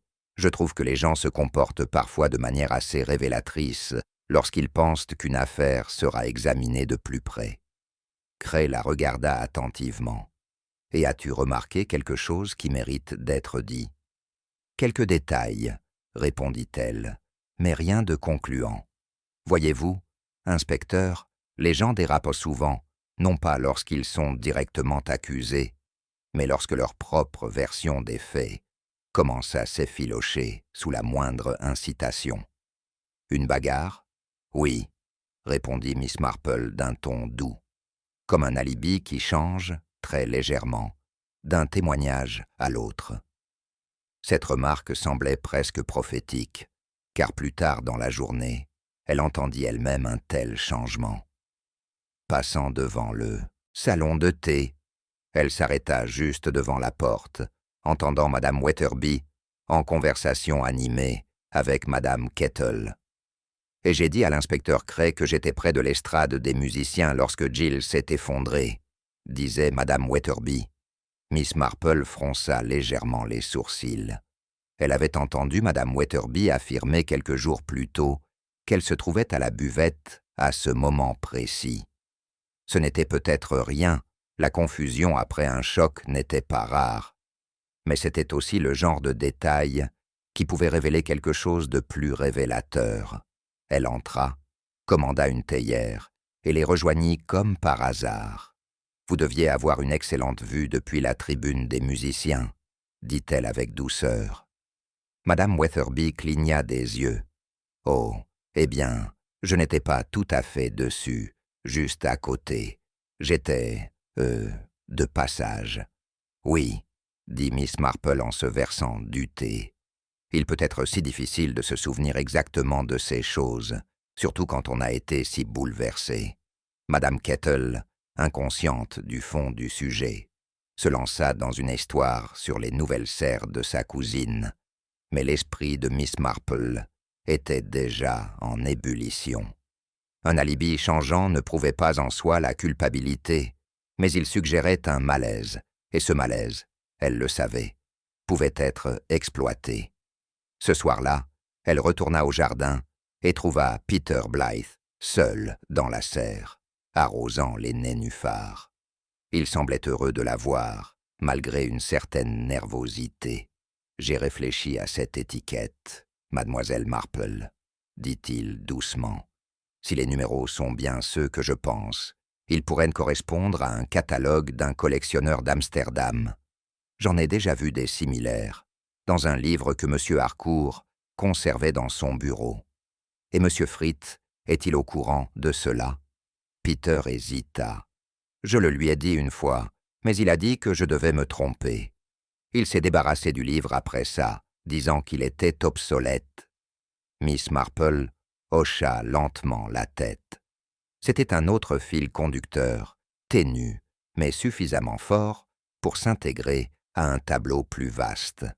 Si l'orchidée provenait effectivement d'une source douteuse et qu'Harcourt en avait eu connaissance, alors peut-être sa mort était-elle moins liée à des querelles personnelles qu'à une volonté de faire taire la vérité. Le lendemain matin, l'inspecteur est venu nous rendre visite. « Nous avons trouvé quelque chose », a-t-il déclaré sans préambule. « Dans les papiers d'Harcourt, cachés dans un faux tiroir. C'est une facture d'expédition pour un spécimen horticole ancien envoyé de Rotterdam. Aucune mention de la plante exacte, mais la date correspond à celle de l'arrivée de l'orchidée. » Miss Marple écoutait avec une expression sereine, bien que son esprit fût alerte. J'ose dire qu'une telle découverte pourrait être gênante pour certains, surtout si la provenance de la plante n'est pas tout à fait correcte. Les yeux de Cray se plissèrent. « Tu as quelqu'un en tête ?»« Pas encore, » répondit-elle sincèrement. « Mais je pense que si vous faisiez savoir discrètement que la facture sera présentée à votre contact londonien pour vérification, vous pourriez constater que quelqu'un deviendrait plutôt inquiet. » Cet après-midi-là, la nouvelle piste de l'inspecteur commença à circuler. Miss Marple ne savait pas exactement comment, mais elle avait des doutes sur l'efficacité de Madame Kettle à diffuser l'information. En début de soirée, elle observa de subtils changements. Madame Veil marchait d'un pas rapide devant High Street, sans s'arrêter pour lire son journal habituel. Lionel Fritt fermait le bureau de la société plus tôt que d'habitude, et Madame Weatherby était aperçue en pleine conversation animée avec son mari devant le bureau de poste. L'atmosphère se tendait, comme un cordon qui se resserre. Miss Marple, assise à sa fenêtre avec son tricot, sentait le souffle collectif du village se serrer. Elle savait que le point de bascule était proche, quelqu'un allait perdre son sang-froid. Et alors, la vérité éclaterait. Mais en attendant, elle attendrait. Attendre, après tout, était l'une de ses qualités les plus discrètes et les plus efficaces. Le lendemain soir, une ambiance de fête douce régnait, contrastant avec la tension qui montait à Saïn. Mary Mead, Madame Wetherhill, avait invité un petit groupe au presbytère pour une partie de cartes informelles, soi-disant pour remonter le moral de ses invités après les récents troubles. De telles réunions étaient de monnaie courante dans le village, et mademoiselle Marple, qui ne déclinait jamais une invitation polie, arriva ponctuellement avec une assiette de biscuits aux amandes. Le salon était chaleureux et accueillant, le feu allumé, l'odeur de cire d'abeille et de fleurs fraîches embaumait l'air. Autour des tables de jeu se trouvaient Lionel Frith, Madame Veil, Madame Weatherby et 2 autres membres de la société, tandis que l'inspecteur Cray, contre toute attente, était assis dans un coin, faisant semblant d'étudier un problème d'échecs dans le journal local. Miss Marple prit place face à Madame Weatherby à l'une des tables. Les premiers retours furent rythmés par le mélange habituel de plaisanteries et de murmures de compétition. Mais Miss Marple n'était pas entièrement concentrée sur ses cartes. Elle était venue avec un objectif précis: orienter la conversation avec douceur vers les sujets qui préoccupent le plus certains. Entre ses mains, elle fit remarquer d'un ton léger: « J'ai entendu dire que l'inspecteur avait contacté son collègue londonien au sujet de cette facture plutôt intrigante, trouvée dans les papiers de M. Harcourt. Ce genre de chose peut être très éclairant sur le parcours d'une plante, vous ne trouvez pas ?» Madame Weatherby eut un petit rire. « Des voyages. Oh, je doute que ce soit quelque chose d'intéressant. Probablement juste un échange ennuyeux entre collectionneurs. » Lionel Frith la regarda d'un air perçant, puis baissa les yeux sur ses cartes. Madame Veil, qui arrangeait ses cartes, dit d'un ton égal: « Certaines plantes ont des parcours extraordinaires. On entend parler de spécimens qui changent de main à travers les continents avant de s'installer dans un paisible jardin anglais. C'est vrai, dit Miss Marple, et bien sûr, chaque changement de main laisse une trace, comme un tampon de passeport, si l'on sait le lire. Mon neveu dit qu'on peut parfois remonter jusqu'au collectionneur qui l'a possédé. » Les doigts de Lionel se crispèrent légèrement sur ses cartes. « Fascinant, j'en suis sûr, » dit-il d'une voix plus légère que son expression, même si j'imagine que tous les propriétaires ne se soucieraient pas de voir de tels antécédents examinés de trop près. Mais c'est Madame Weatherby qui fut le moment le plus révélateur de la soirée.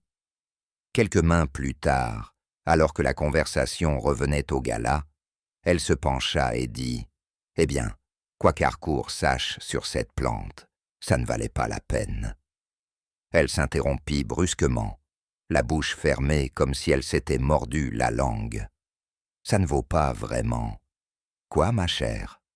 demanda doucement Miss Marple, le regard calme et posé. Madame Weatherby rougit. « Oh, rien, c'est juste, ça ne vaut pas la peine de faire tout ce grabuge.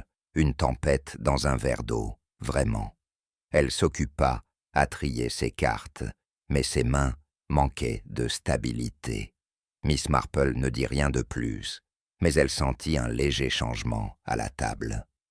Lionel observait maintenant Madame Weatherby avec un mélange d'intérêt et d'inquiétude, tandis que Madame Veil affichait une neutralité prudente. Lorsque la partie fut interrompue pour les rafraîchissements, Miss Marple se dirigea vers la table à thé, où l'inspecteur Cray s'était installé. Elle lui versa une tasse et dit doucement: « Avez-vous entendu la remarque de Madame Weatherby ?» Cray hocha la tête. « Oui, tu crois qu'elle en sait plus qu'elle ne le dit ?»« Je pense qu'elle sait exactement ce que M. Harcourt savait, » répondit Mademoiselle Marple. « Et c'est là le nœud du problème. La question est de savoir si elle craignait cette information ou si quelqu'un d'autre craignait qu'elle la partage. Le reste de la soirée se déroula sans autre bévue, mais Miss Marple avait tout ce qu'il lui fallait. La remarque était anodine, mais sa longue expérience lui avait appris que les plus petites choses étaient souvent les plus révélatrices. Tandis qu'elle rentrait chez elle, dans l'air vif de la nuit, elle reconstitua l'histoire dans son esprit. Harcourt était en possession d'informations sur la véritable origine de l'orchidée, sur les numéros codés, sur une chaîne de propriété indéchiffrable. Quelqu'un avait craint d'être exposé, et cette peur avait conduit au meurtre. L'effraction avait pour but d'effacer la trace physique, l'étiquette, mais elle avait aussi confirmé quelque chose d'important. Le tueur n'était pas certain qu'Harcourt ait laissé d'autres preuves. Cette incertitude expliquait la tension croissante dans le village depuis qu'elle avait évoqué la possibilité d'une analyse de l'orchidée. Miss Marple s'arrêta devant son portail et regarda la ruelle tranquille. Les pièces du puzzle étaient désormais en place. Le schéma était clair. Il ne restait plus qu'à arranger les choses pour que le coupable se révèle sans possibilité de démenti. Et cela, pensa-t-elle avec un léger sourire, ne nécessiterait que la bonne scène, les bons acteurs et un type de conversation très particulier. 2 matins plus tard, Miss Marple se rendit au jardin botanique et trouva l'inspecteur Cray dans le bureau de la société. Elle referma la porte derrière elle avant de parler. « Inspecteur, dit-elle, aimablement, je pense qu'il serait très utile que vous organisiez une petite réunion dans la serre cet après-midi. Rien de trop formel, juste une réunion des principaux membres de la société et peut-être d'1 ou 2 autres présents au gala. On pourrait dire qu'il s'agit de régler les derniers détails sur la provenance de l'orchidée avant l'arrivée de votre contact londonien. » Cray l'observa. « Et en vérité, répondit Miss Marple, je crois que la présence de certaines personnes ensemble et le bon sujet abordé délieront les langues ou feront battre le cœur au moment opportun. Il vaut toujours mieux laisser les gens se révéler, inspecteur, que de les forcer à avouer. À 15 heures, la grande serre illuminait la douce lumière hivernale. La rare Orchidacée imperialis trônait à sa place d'honneur, ses fleurs encore éclatantes, même si elles commençaient à montrer les signes de la saison. Des chaises avaient été disposées en demi-cercle. L'inspecteur Cray se tenait à l'écart, notes à la main, tandis que les invités arrivaient. Lionel Frith, Madame Weatherby, Madame Vale, Peter Blythe et 2 autres membres du comité. Mademoiselle Marple, son sac à tricot sur les genoux, était assise tranquillement près de l'orchidée. Cray a commencé par remercier tout le monde d'être venu et a expliqué, d'un ton posé et officiel, qu'un expert en orchidées de Londres était attendu au village dans les jours à venir. Il examinera minutieusement l'histoire de la plante, a déclaré l'inspecteur, ainsi que certains documents que nous avons obtenus. Il y eut un léger frémissement dans le groupe. Madame Weatherby ajusta son écharpe, Lionel remua sur son siège, et le regard de Madame Vale se porta brièvement sur l'orchidée. Miss Marple laissa l'instant s'écouler avant de parler d'une voix douce. « C'est remarquable, n'est-ce pas, qu'une seule plante puisse voyager si loin et passer entre tant de mains, chacune laissant sa petite trace? Mon neveu m'a dit que certains collectionneurs marquent même leurs spécimens de code secret pour toujours les identifier. » Pater lui jeta un regard perçant, mais ce fut Lionel qui rougit un peu. « C'est bien beau tout ça, » dit-il rapidement, « mais je doute que notre orchidée soit de ce genre. Je suis sûr qu'elle a été acquise en toute légalité. »« Ah, » dit doucement Miss Marple, « mais la légitimité dépend souvent des papiers que l'on possède, et ceux-ci peuvent être falsifiés. » Cray s'avança alors. tenant un petit objet taché de terre dans une enveloppe transparente. Ceci a été retrouvé sur le bureau de M. Harcourt, caché derrière un tiroir, une étiquette portant le même style de chiffres que M. Blight avait vu un jour dans la terre de l'orchidée. Elle correspond à une facture que nous avons trouvée pour un spécimen expédié de Rotterdam, peu avant le gala. La réaction fut immédiate, quoique silencieuse. Madame Val resta immobile, les yeux plissés, presque imperceptiblement.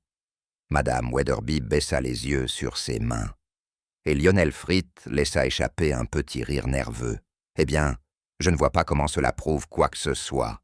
Au contraire, cela signifie simplement qu'Harcourt était impliqué dans la transaction. Peut-être même qu'il... » Il s'interrompit brusquement, réalisant qu'il s'était laissé aller à des spéculations excessives. Les aiguilles de Miss Marple claquaient doucement. Peut-être même en savait-il plus que vous ne le souhaitiez, Monsieur Frith. J'imagine que cela aurait pu être gênant. Lionel ouvrit la bouche pour répondre, mais Madame Weatherby prit la parole la première, d'une voix plus sèche que d'habitude. « Pourquoi ne leur dis-tu pas, Lionel? Dis-leur ce que tu m'as dit la veille du gala. Qu'Harcourt menaçait de te dénoncer aux autorités si tu ne lui faisais pas profiter des bénéfices de la vente de l'orchidée. » Le silence qui suivit fut si pesant qu'il était pesant. Le visage de Lionel se durcit. « Tu n'as aucune preuve de cela, dit-il, mais sa voix manquait de conviction. Miss Marple leva les yeux de son tricot, son ton toujours aussi doux que si elle commentait la météo. La preuve est une chose curieuse. Parfois, elle se trouve dans les papiers et les signatures.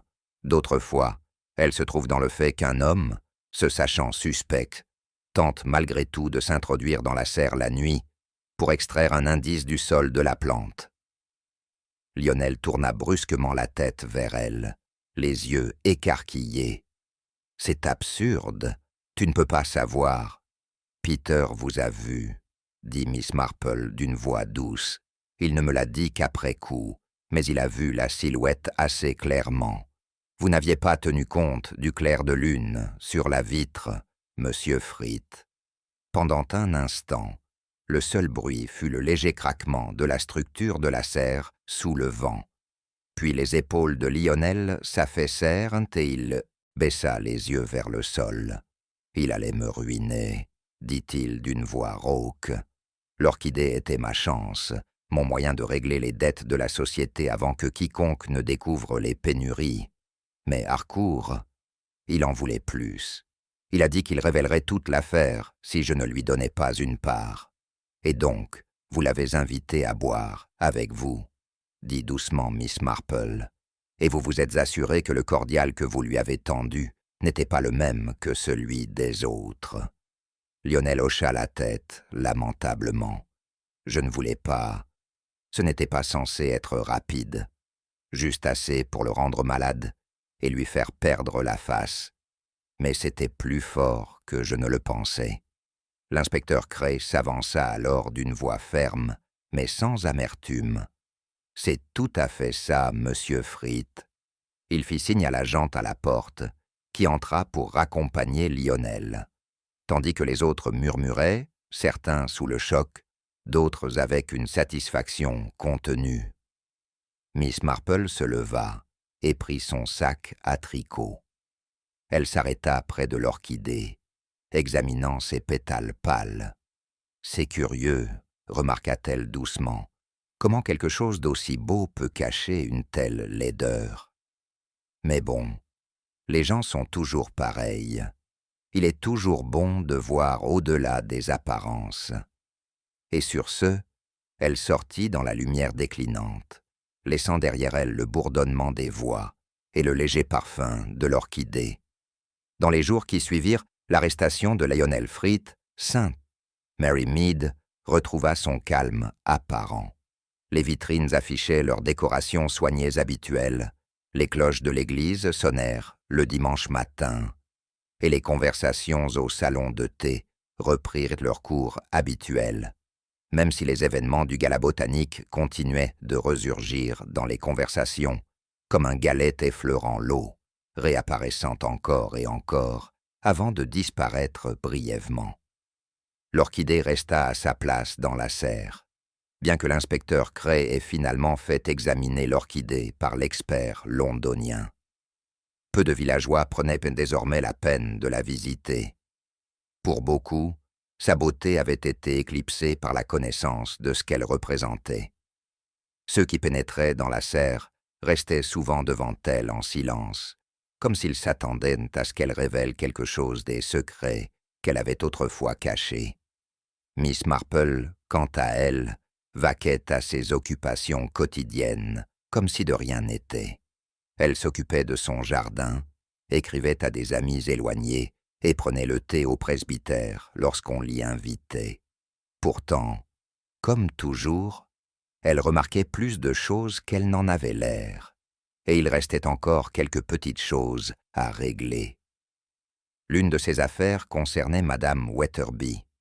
Cette femme avait été très tôt l'objet de soupçons, et si la plupart des villageois la considéraient désormais comme une victime des ragots, Mademoiselle Marple savait que Madame Wetherby avait failli devenir un bouc émissaire commode. Un après-midi, elle se présenta chez les Wetherby, apportant un bocal de confiture de prunes. Madame Wetherby la reçut avec grâce, malgré une légère attitude défensive. « Je suppose que vous êtes venu me dire que je devrais être soulagée, » dit Madame Wetherby alors qu'il s'installait dans le salon. « Soulagée ?» répéta Miss Marple d'un ton léger. « Peut-être, mais aussi consciente. Les rumeurs peuvent être dangereuses, surtout lorsqu'elles trouvent une cible facile. » Madame Wetherby détourna le regard. « Je ne me suis pas empêchée, n'est-ce pas? Passer autant de temps avec Giles. J'ai apprécié l'attention, je l'avoue, mais je ne lui ai jamais souhaité de mal. Je n'aurais jamais cru que vous le sauriez, ma chère, dit doucement Miss Marple, et peut-être comprendrez-vous maintenant que les apparences, qu'il s'agisse d'amitié ou de rivalité, sont rarement ce qu'elles paraissent aux autres. » Depuis chez les Wetherby, Miss Marple se rendit au jardin botanique. L'expert londonien, un homme vif d'une 50aine d'années, examinait l'orchidée.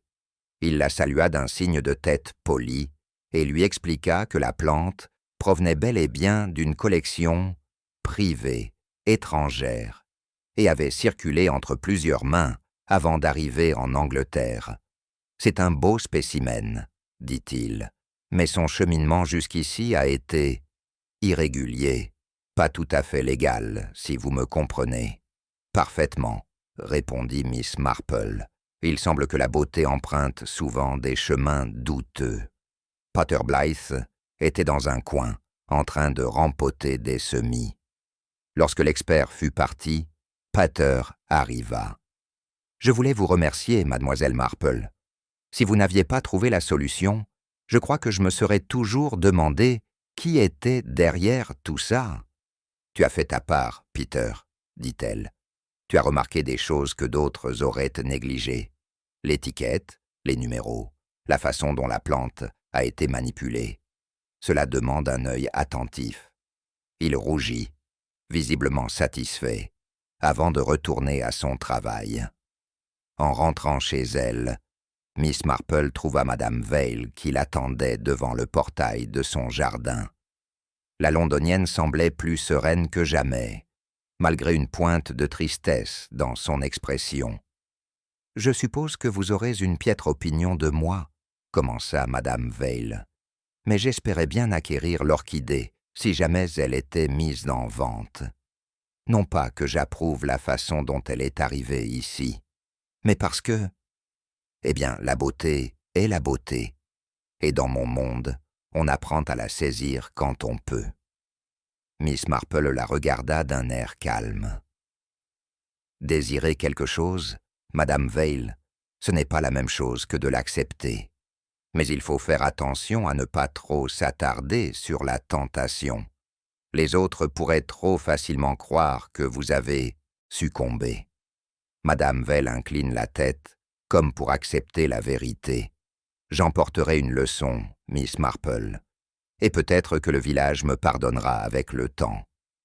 Ce soir-là, tandis que le soleil disparaissait derrière les haies et que le village s'installait dans le silence, Miss Marple était assise dans son salon, tricotant.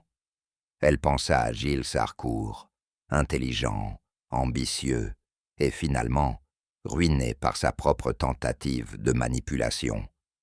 Elle pensa à Lionel Frith, qui aurait peut-être réparé ses torts financiers s'il avait choisi la voie plus dure de l'honnêteté. Et elle pensa à l'orchidée, toujours debout dans la serre, ses pétales intacts des fautes humaines qui l'avaient encerclée. À ceux qui lui demandèrent plus tard comment elle avait su que Lionel était coupable, elle répondit avec la même modestie. « On vous dira souvent ce que vous devez savoir si vous écoutez attentivement. » Elle ne s'expliqua pas le serrement de doigts de Lionel à l'évocation de l'examen de l'orchidée, ni la façon dont son regard s'était tourné vers Madame Wetherby lorsqu'il avait été question de sa provenance, ni même le clair de lune qu'il avait trahi auprès de Peter Blythe. Ce n'étaient là que des détails pour sa propre satisfaction. Le village allait continuer sa route, comme toujours. Avec le temps, le gala resterait moins dans les mémoires pour la mort, dont il avait été témoin, que pour les apparats de la soirée, la musique et le spectacle particulier de cette orchidée rare. Et Miss Marple, dans son petit jardin soigné, continuerait à remarquer les petites choses, les regards fugaces, et les mots prononcés presque, mais pas tout à fait, par hasard. Car elle savait, aussi sûrement qu'elle connaissait le changement des saisons, que sous chaque surface apparemment paisible, la nature humaine poursuivait sa croissance silencieuse et enchevêtrée, un peu comme les racines d'une plante, cachées à la vue, mais façonnant tout ce qui se trouve au-dessus.